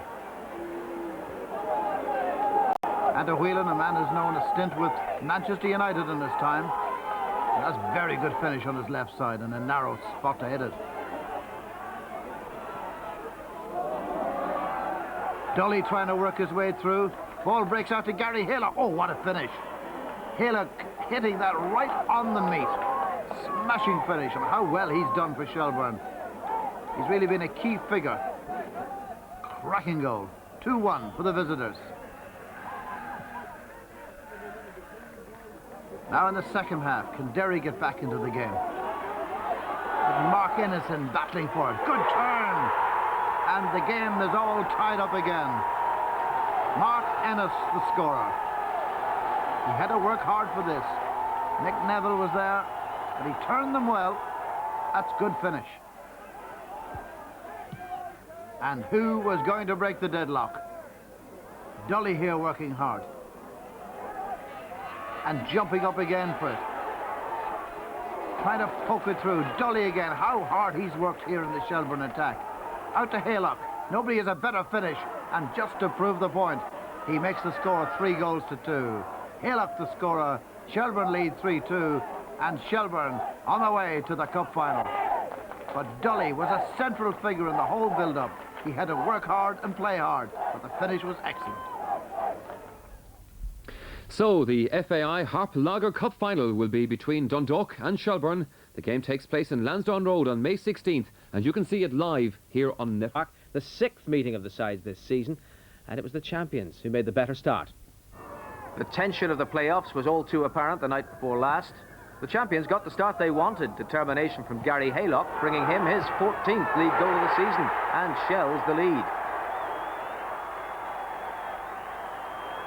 The merest hint of hesitation in the Bohemians' defence, punished with a precise shot that gave Henderson no chance. But the shape of the contest soon became clear. Bows weren't long-time league leaders for nothing. Dave Tilson rattling Burns' crossbar.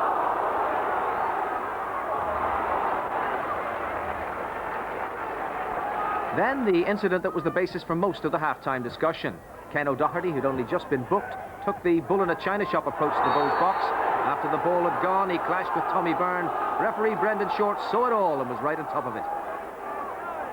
O'Doherty had to go. Then there was the unprecedented sight of a manager on the pitch. In this case, Bohemians' Eamon Gregg in a state of high agitation. These playoffs are doing nothing for the boss's nerves. Nor the players. O'Doherty the third to be sent off in only 4 playoff games. This potentially ugly situation defused by the intervention of a number of level heads, notably Paul Doolan, who knows what it's like to make the long, lonely walk, and the futility of argument. Second half, it began as dramatically as the first had ended. A cross from Robbie Best, O'Connor with a deft flick, and Tommy Fitzgerald made sure. One apiece. Robbie Best's contribution as a stand-in right back cannot be overestimated. This as good a cross as you'll see, and Fitzgerald was magnificent too. Dave Tilson was the architect of the lead goal. Here entered the man who gave his name to the performance of the Shelbourne defence, Lee King. He may have struck the ball better, but it was enough. Tilson's contribution, though, was the key, unbalancing the rear guard, and Jody Byrne was left flat-footed by King's little touch. There was to be a final flourish from Tilson, always a man for the important occasion. A 2-goal margin would have been no more than Bows deserved, but Jody Byrne got his fingertips to that, and 2-1 it was at the finish. If 32 games in the regular season couldn't separate these sides, then it's hardly surprising that the 3 playoff matches that have taken place so far have made not the slightest bit of difference.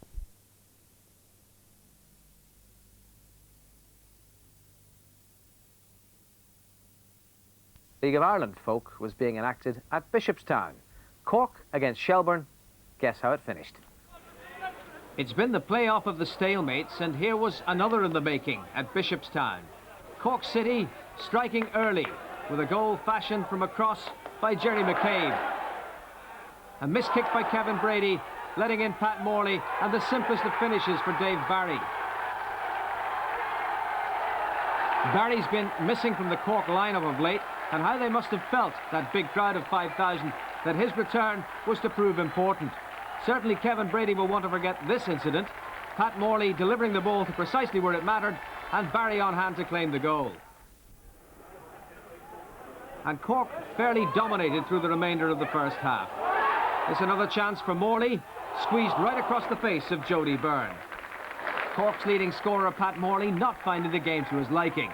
But Barry certainly was, and on the end of this lengthy free kick, might well have claimed number 2 into the second half. Substitute Liam Murphy creating the opening here, rolling the ball through for Johnny Caulfield. Morley on hand again.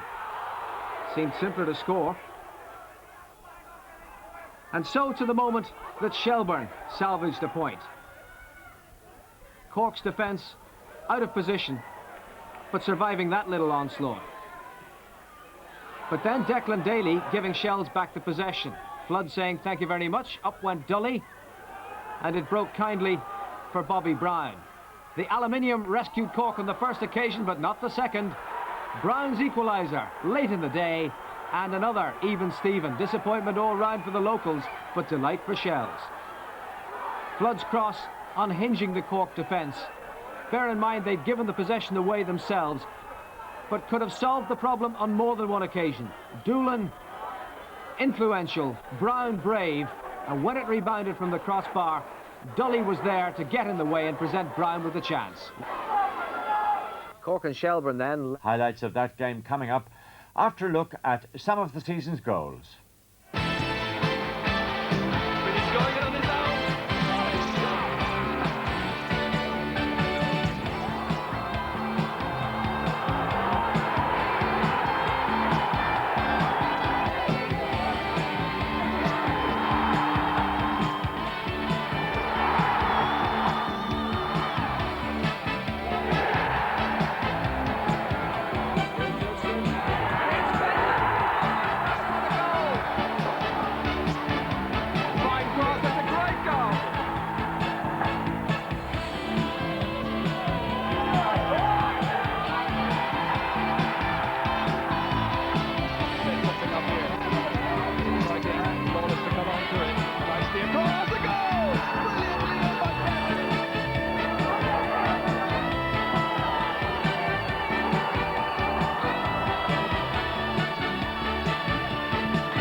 By Wayne Cooney. Bowler from McNulty. Oh, he's made it! The goal that sent this season's Bord Gáis League of Ireland Championship into a three-way playoff. And now we stand on the verge of what is effectively a cup final. The three-way round-robin series ends with this match between Shelbourne and Bohemians at Tulka Park. The winner will win the title. Splendid conditions. Perfect sunny Saturday evening. Alan Byrne for Bohemians. Firm challenge by O'Doherty. Byrne in again though. And Neville cuts it out. Rutherford. Oh, and caught very high there by Robbie Best. And Richard O'Hanlon, the referee, calls for a free kick. 5 minutes gone then. Neville thumps it forward. Haylock. And the legs of Dave Henderson make the save.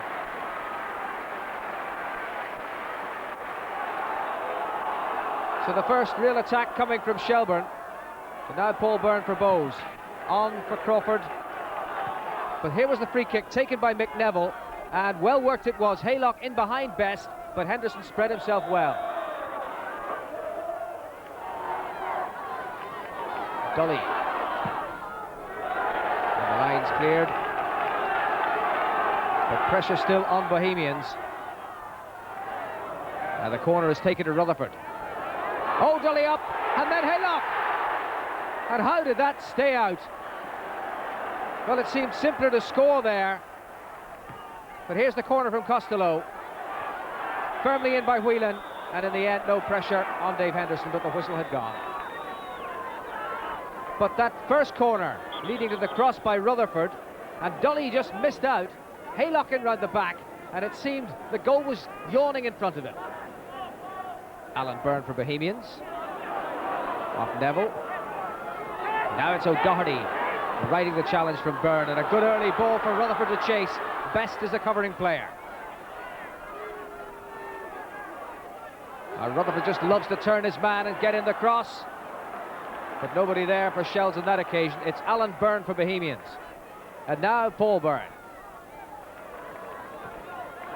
Good play by Bowes. James Crawford. And the offside flag against Tilson went up very late indeed. Fabulous crowd at Tulka Park for this so important match. Oh, here's O'Doherty. He really just didn't get hold of that as he would have wished. Henderson able to save it. O'Doherty rose to make the challenge. It rebounded from the defender and he whipped at the shot, but Henderson was well positioned to save. Crawford's throw. And now it's Pat Fenlon. Men in the middle for him. Teasing little cross. Up goes O'Connor. And it's Haylock to clear.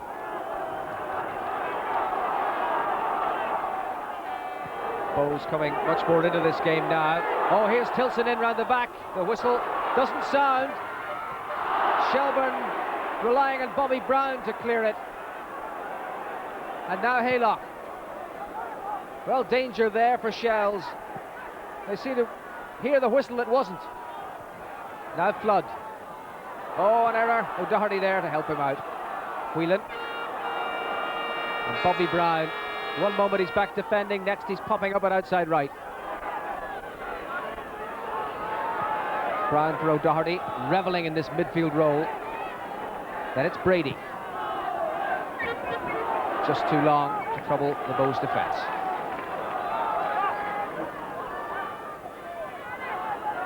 Well, there's the moment that Dave Tilson beat the offside trap. They had hands up appealing. And Bows so close. Bobby Brown in just the right place to take it off the toe of Joe Lawless. 6 minutes to half time. Flood's throw for Rutherford. And Brown with the cross. Dully up. Haylock! Well. Shell's leading scorer. Usually lethal so close in, but that's two he's missed in this match. Shooting boots clearly not on tonight. Cross from Brown, Dully with a little flick on. Haylock perfectly positioned with a snap shot, but he drilled it wide. Still a balmy evening, though the lights needed now. And an enthralling contest it's been. Full of commitment from both sides. Headed away by Flood. Then Alan Byrne and Rutherford together. Lawless challenged too firmly from behind. And referee O'Hanlon not happy about that challenge. Bows lethal in these positions. Here's Pat Fenlon. And Jody Byrne going full length. That was a good stop, and he gathered it in. Made sure the onrushing forwards had no chance.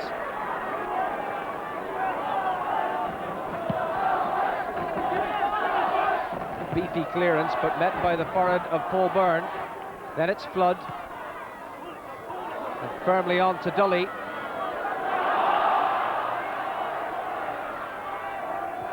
Haylock. Dully again. Cut out by Alan Byrne. Now Fenlon. Oh, Bobby Brown getting it back for Shelbourne. O'Doherty stopped in his tracks by Paul Whelan. And that's a free kick to Shelbourne.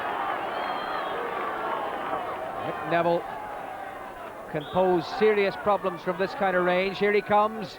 It's a little ball forward for Dully. And now Brown. Great shot that was, and an equally good save.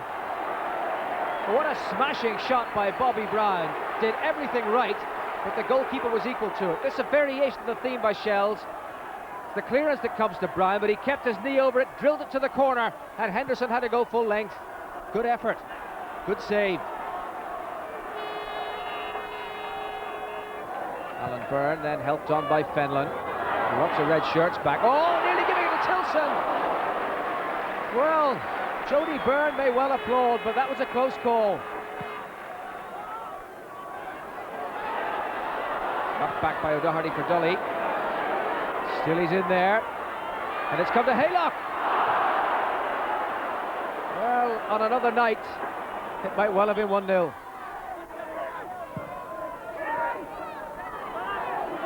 Flood beaten to it by Tilson. And Tilson pushed off it by Kevin Brady. Now that's a free kick to Bohemians. Really has been an even contest so far. Here's Fenlon. In goes Whelan. And he beats the ground in frustration. Paul Whelan, the Bows skipper, up with the attack for the free kick, the set piece. He got ahead of his marker, but directed it wide.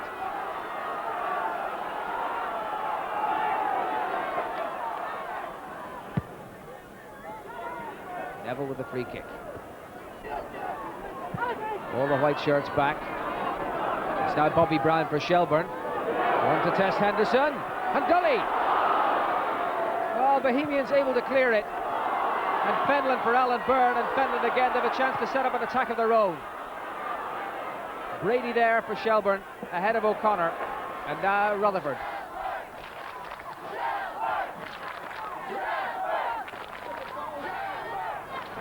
Rutherford beaten by the bounce. Paul Byrne. James Crawford. Flood the covering player. Crawford with a little cross, laid back for Whelan. Sadly, the shot of a centre half. Crawford with the teasing little ball across the face of the defence. Nicely laid back. Whelan with the half volley, but he hit it well wide. Bobby Brown for Shelbourne now.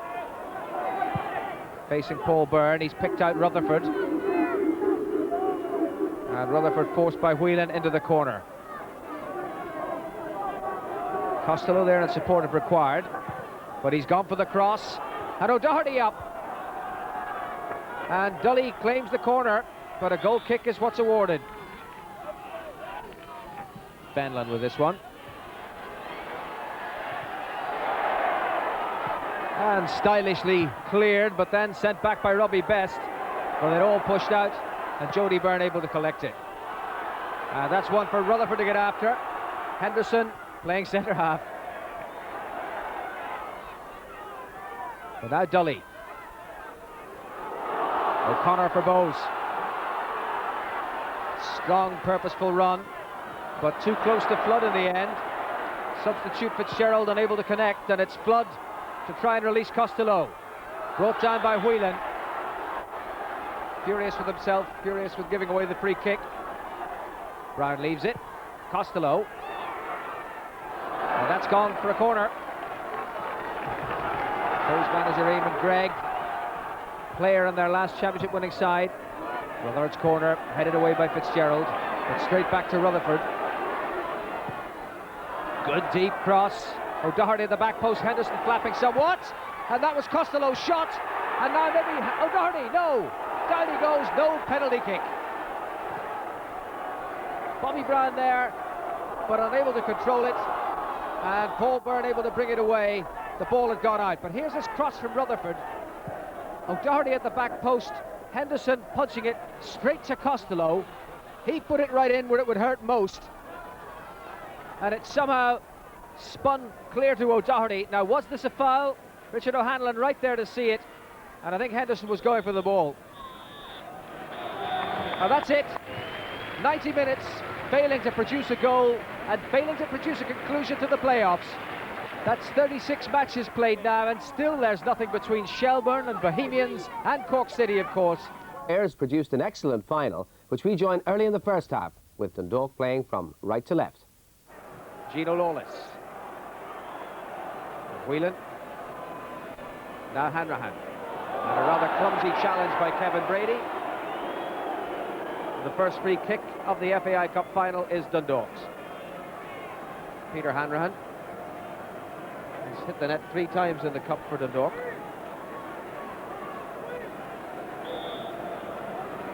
Brady, the guilty party.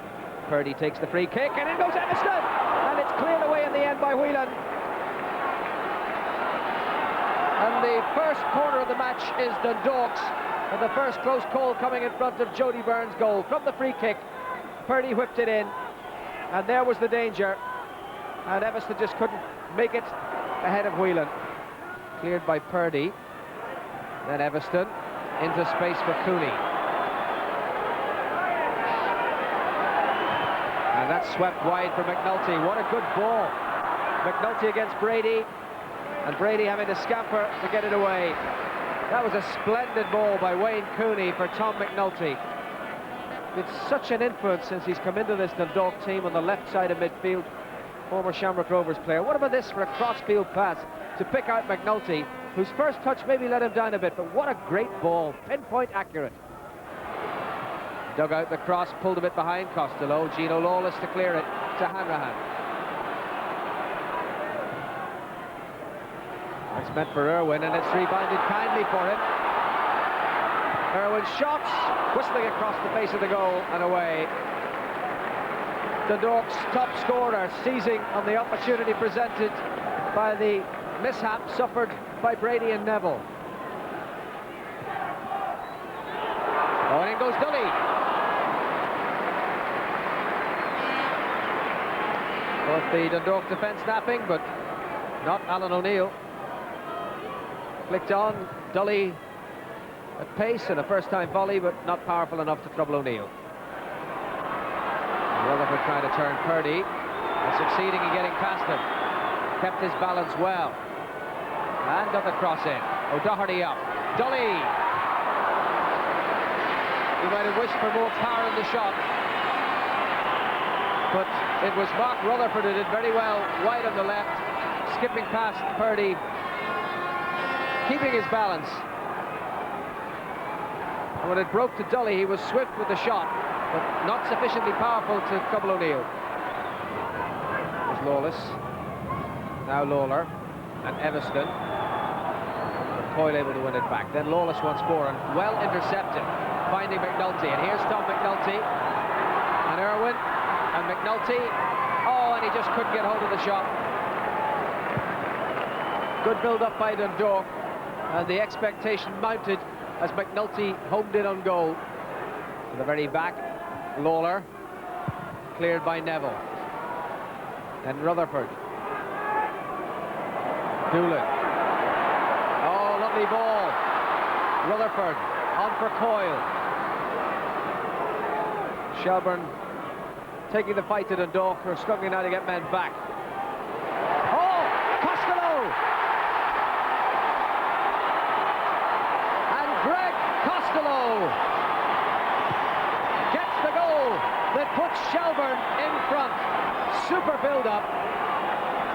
And then clipped in for Costello to get away from his marker and head the goal. Free kick taken by Cooney. Everston. That was Haylock, but he's given it now to Hanrahan. Against Coyle. Hanrahan's cross. Everston just not tall enough. He did everything right except make the connection.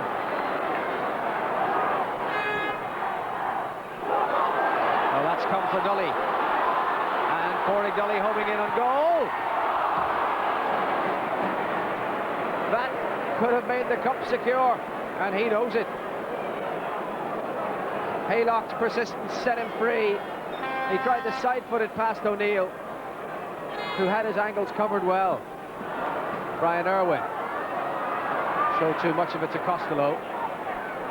Great strength to get away from that challenge. What a great game, Greg Costello. What a good ball. Dully. In the middle is Doolan. There's Dully's cross. Doolan! Again, just fractionally too high. But here's another one. Call. And Lawless away. Costello once more. Rutherford's cross this time. Up goes Dully.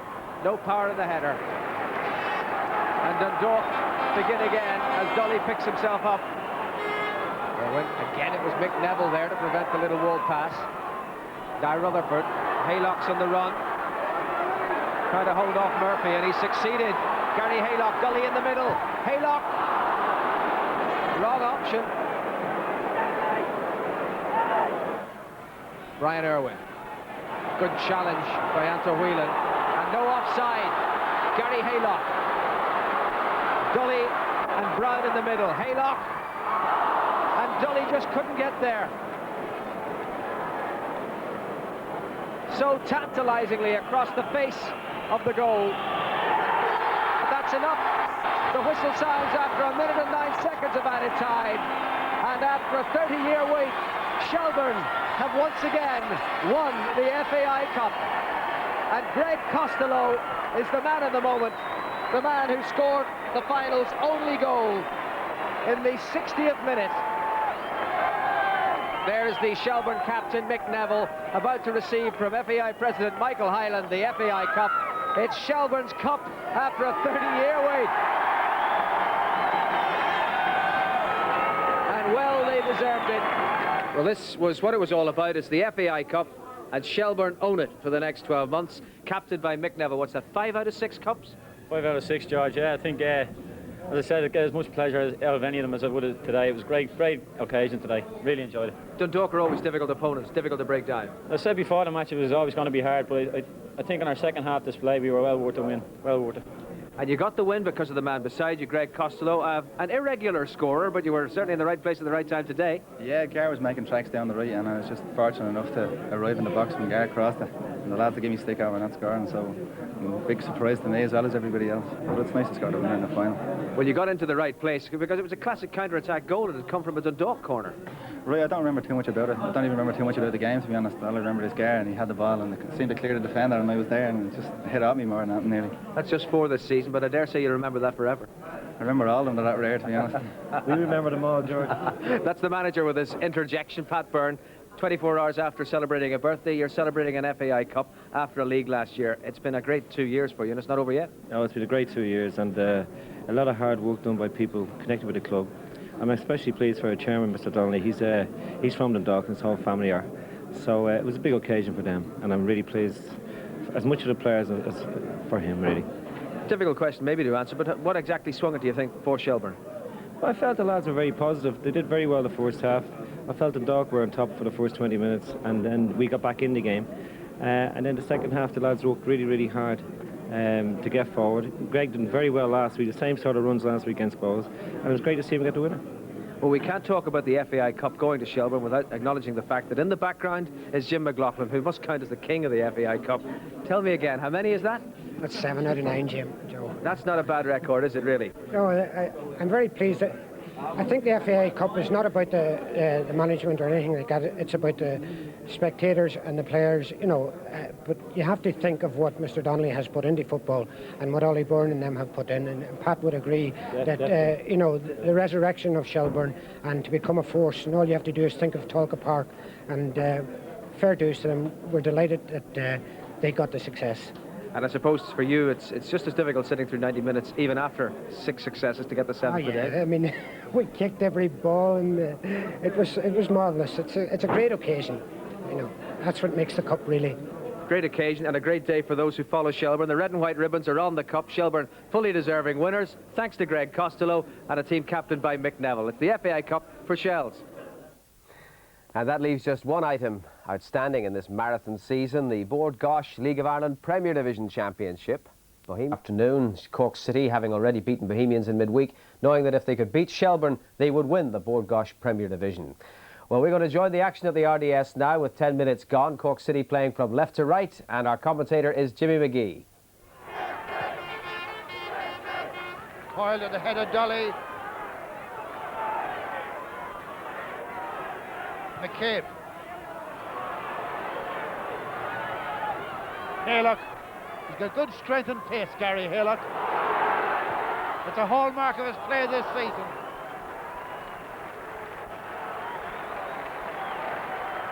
Mick Neville just couldn't get on the end of it.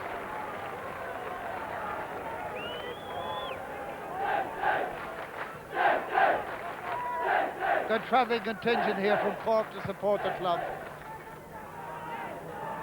Bannon. Right up front there, he wins a lot of ball in the air. Here's McCabe. Barry waits for Cotter to join the line. Good early cross from Cotter. Up goes Buckley's head. Just over the top. But another very good build-up by Cork. McCabe and Barry influential in the midfield. Barry releasing Cotter. Good early cross. Buckley just couldn't keep it down. Cormac Cotter. Pat Morley. Nice little lay on into the path of Anthony Buckley. Haley goes back to thwart him.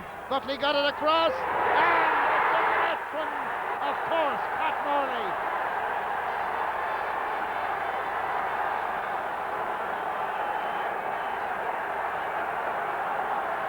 It was a super little flick on in the first place by Morley that freed Anthony Buckley.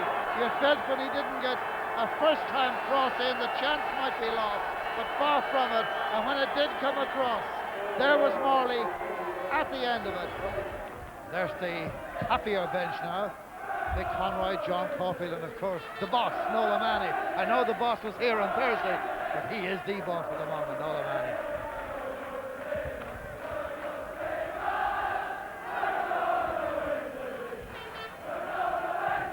Well, the Cork fans are those who are singing, we're going to win the league.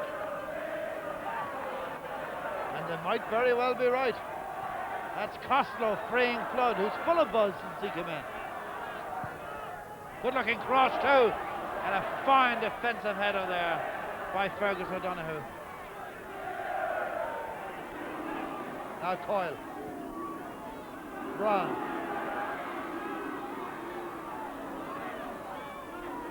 Costello.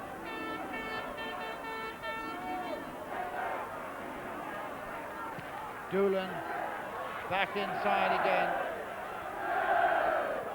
Halock unable to reach it. Now Neville coming through. Good running by Neville. And the Shelbourne fans to a man chanting that Neville was being held off the ball.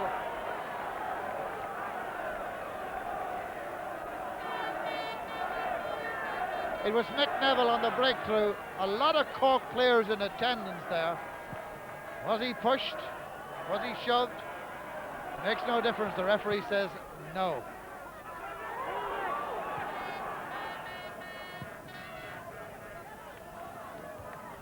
Bobby Brown pushing it forward. O'Donoghue playing very well at the heart of Cork City's defence. Got that one away again. Now Whelan to Brown.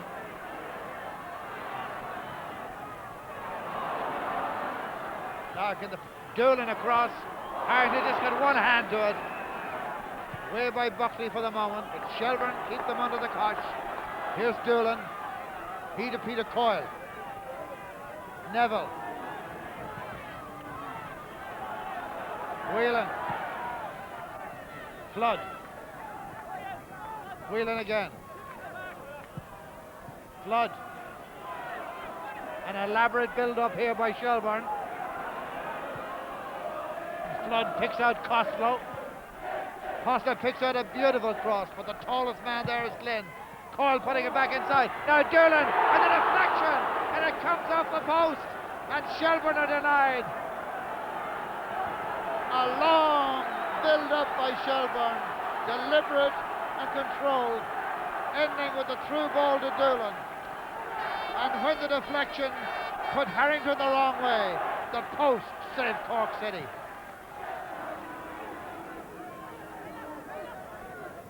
Halock. Doolan to Costello. It's a good little ball looking for Rutherford. He's got the touch and Harrington took him down, and it's a penalty. It was the sweetest of passes, lovely weight on it. And when Rutherford went in on it, the goalkeeper had clearly committed himself.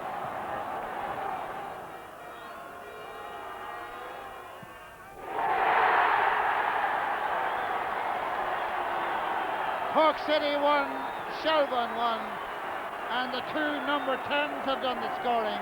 Morley for Cork, Halock from the spot kick for Shelbourne. The league championship is up for grabs one more time. Well, one in the air again by Whelan. Won a lot of ball in there. Brady only touching it out as far as Dave Barrett. Anthony Buckley, Cormac Cotter, Pat Morley, Napier. Morley's at the end of it. And how close that was, and how smart again this boy Pat Morley is. A really good front player. Unselfish. A runner for Rutherford. O'Donoghue the defender. Nice clean challenge, and it needed to be there. And he did it again, did O'Donoghue. Anthony Buckley. Great strong run by the Cork right side midfielder.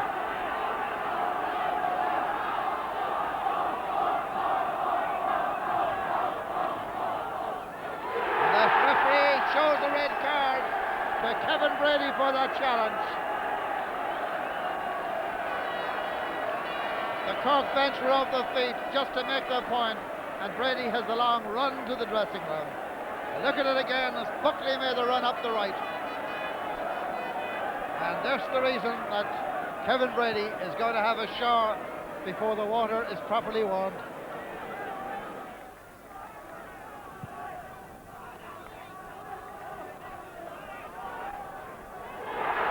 Great play there, sends Barry through. Dave Barry has scored for Cork. A splendid wild goal just when they were contemplating bringing in John Caulfield. As we watch this again, look at the contribution of Pat Morley.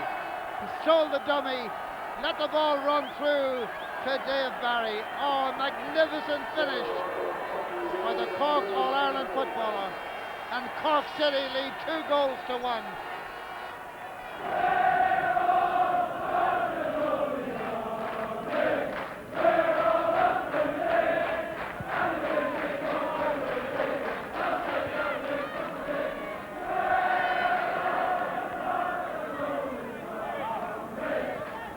It's with Paul Doolan for Shelbourne.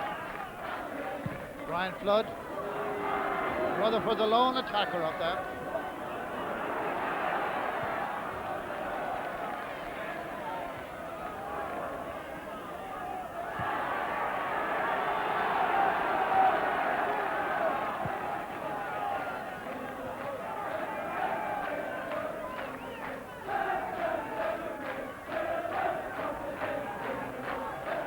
Andrew Whelan's made the run forward.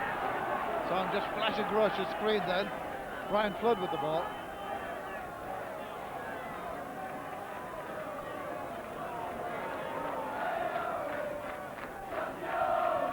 Looks all the way across towards Haylock. And Harrington got down on it. Breaks away from Harrington. Back in again by Andrew Whelan.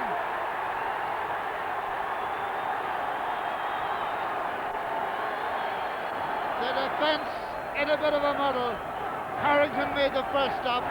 The ball was only poked out, and there was redoubtable Andrew Whelan flashing it in the net. It's 2 apiece in what has been a great ad for domestic football in the Republic of Ireland. Fergus O'Donoghue, Dave Barry. Brown got across to him. Barry to Morley. Morley to Napier. Napier through to Barry. And Andrew Whelan made the saving tackle for Shelbourne. Good interception by Whelan.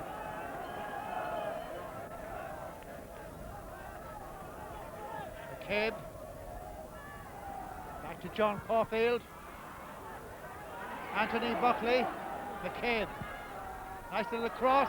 In comes Bannon. In goes Morley.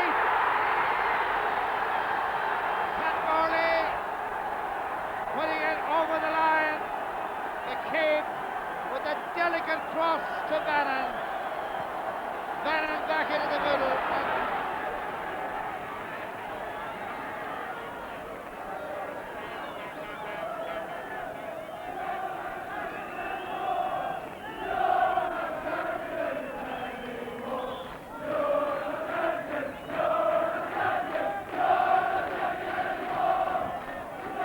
And here's the skipper, who's only a couple of minutes away from receiving the league trophy, Declan Daly. Up to Paul Vannon. Vannon lets it ride to Anthony Buckley. Good place to bring it when you're 1 up and time running out.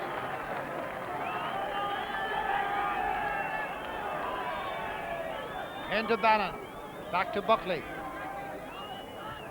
Again he goes for the corner flag. This time a Shelbourne throw in the last minute of the game.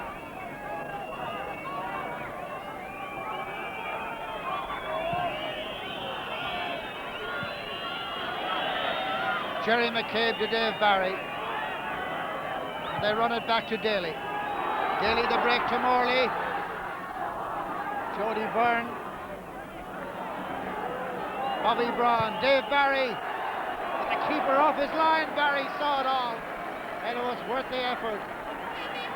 That's the astute mind of Dave Barry, who has the picture of everything that's going on.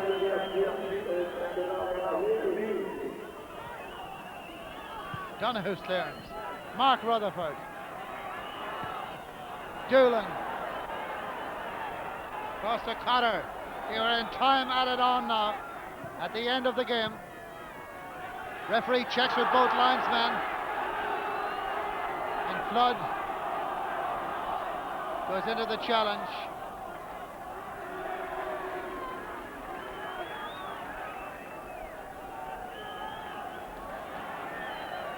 Buckley stays down.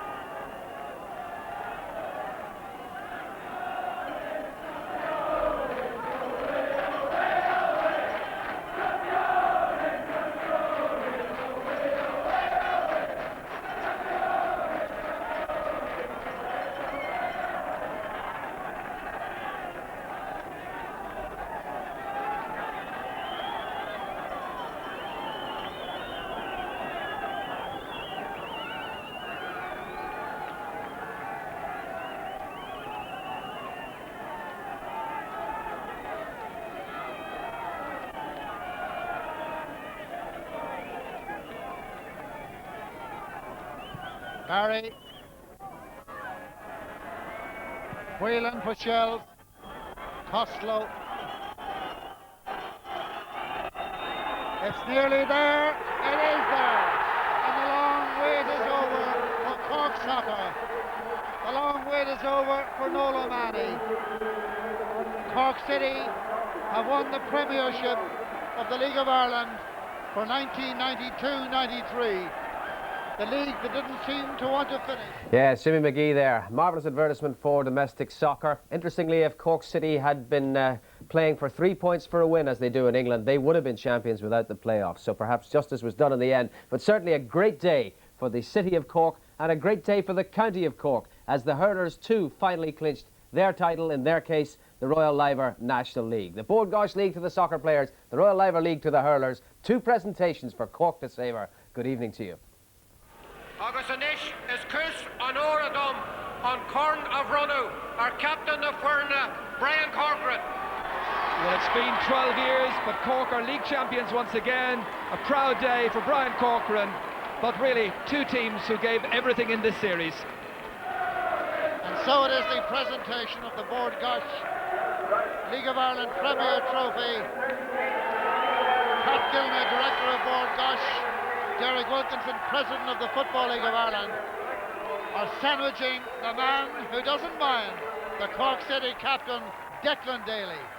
The championship goes to Cork.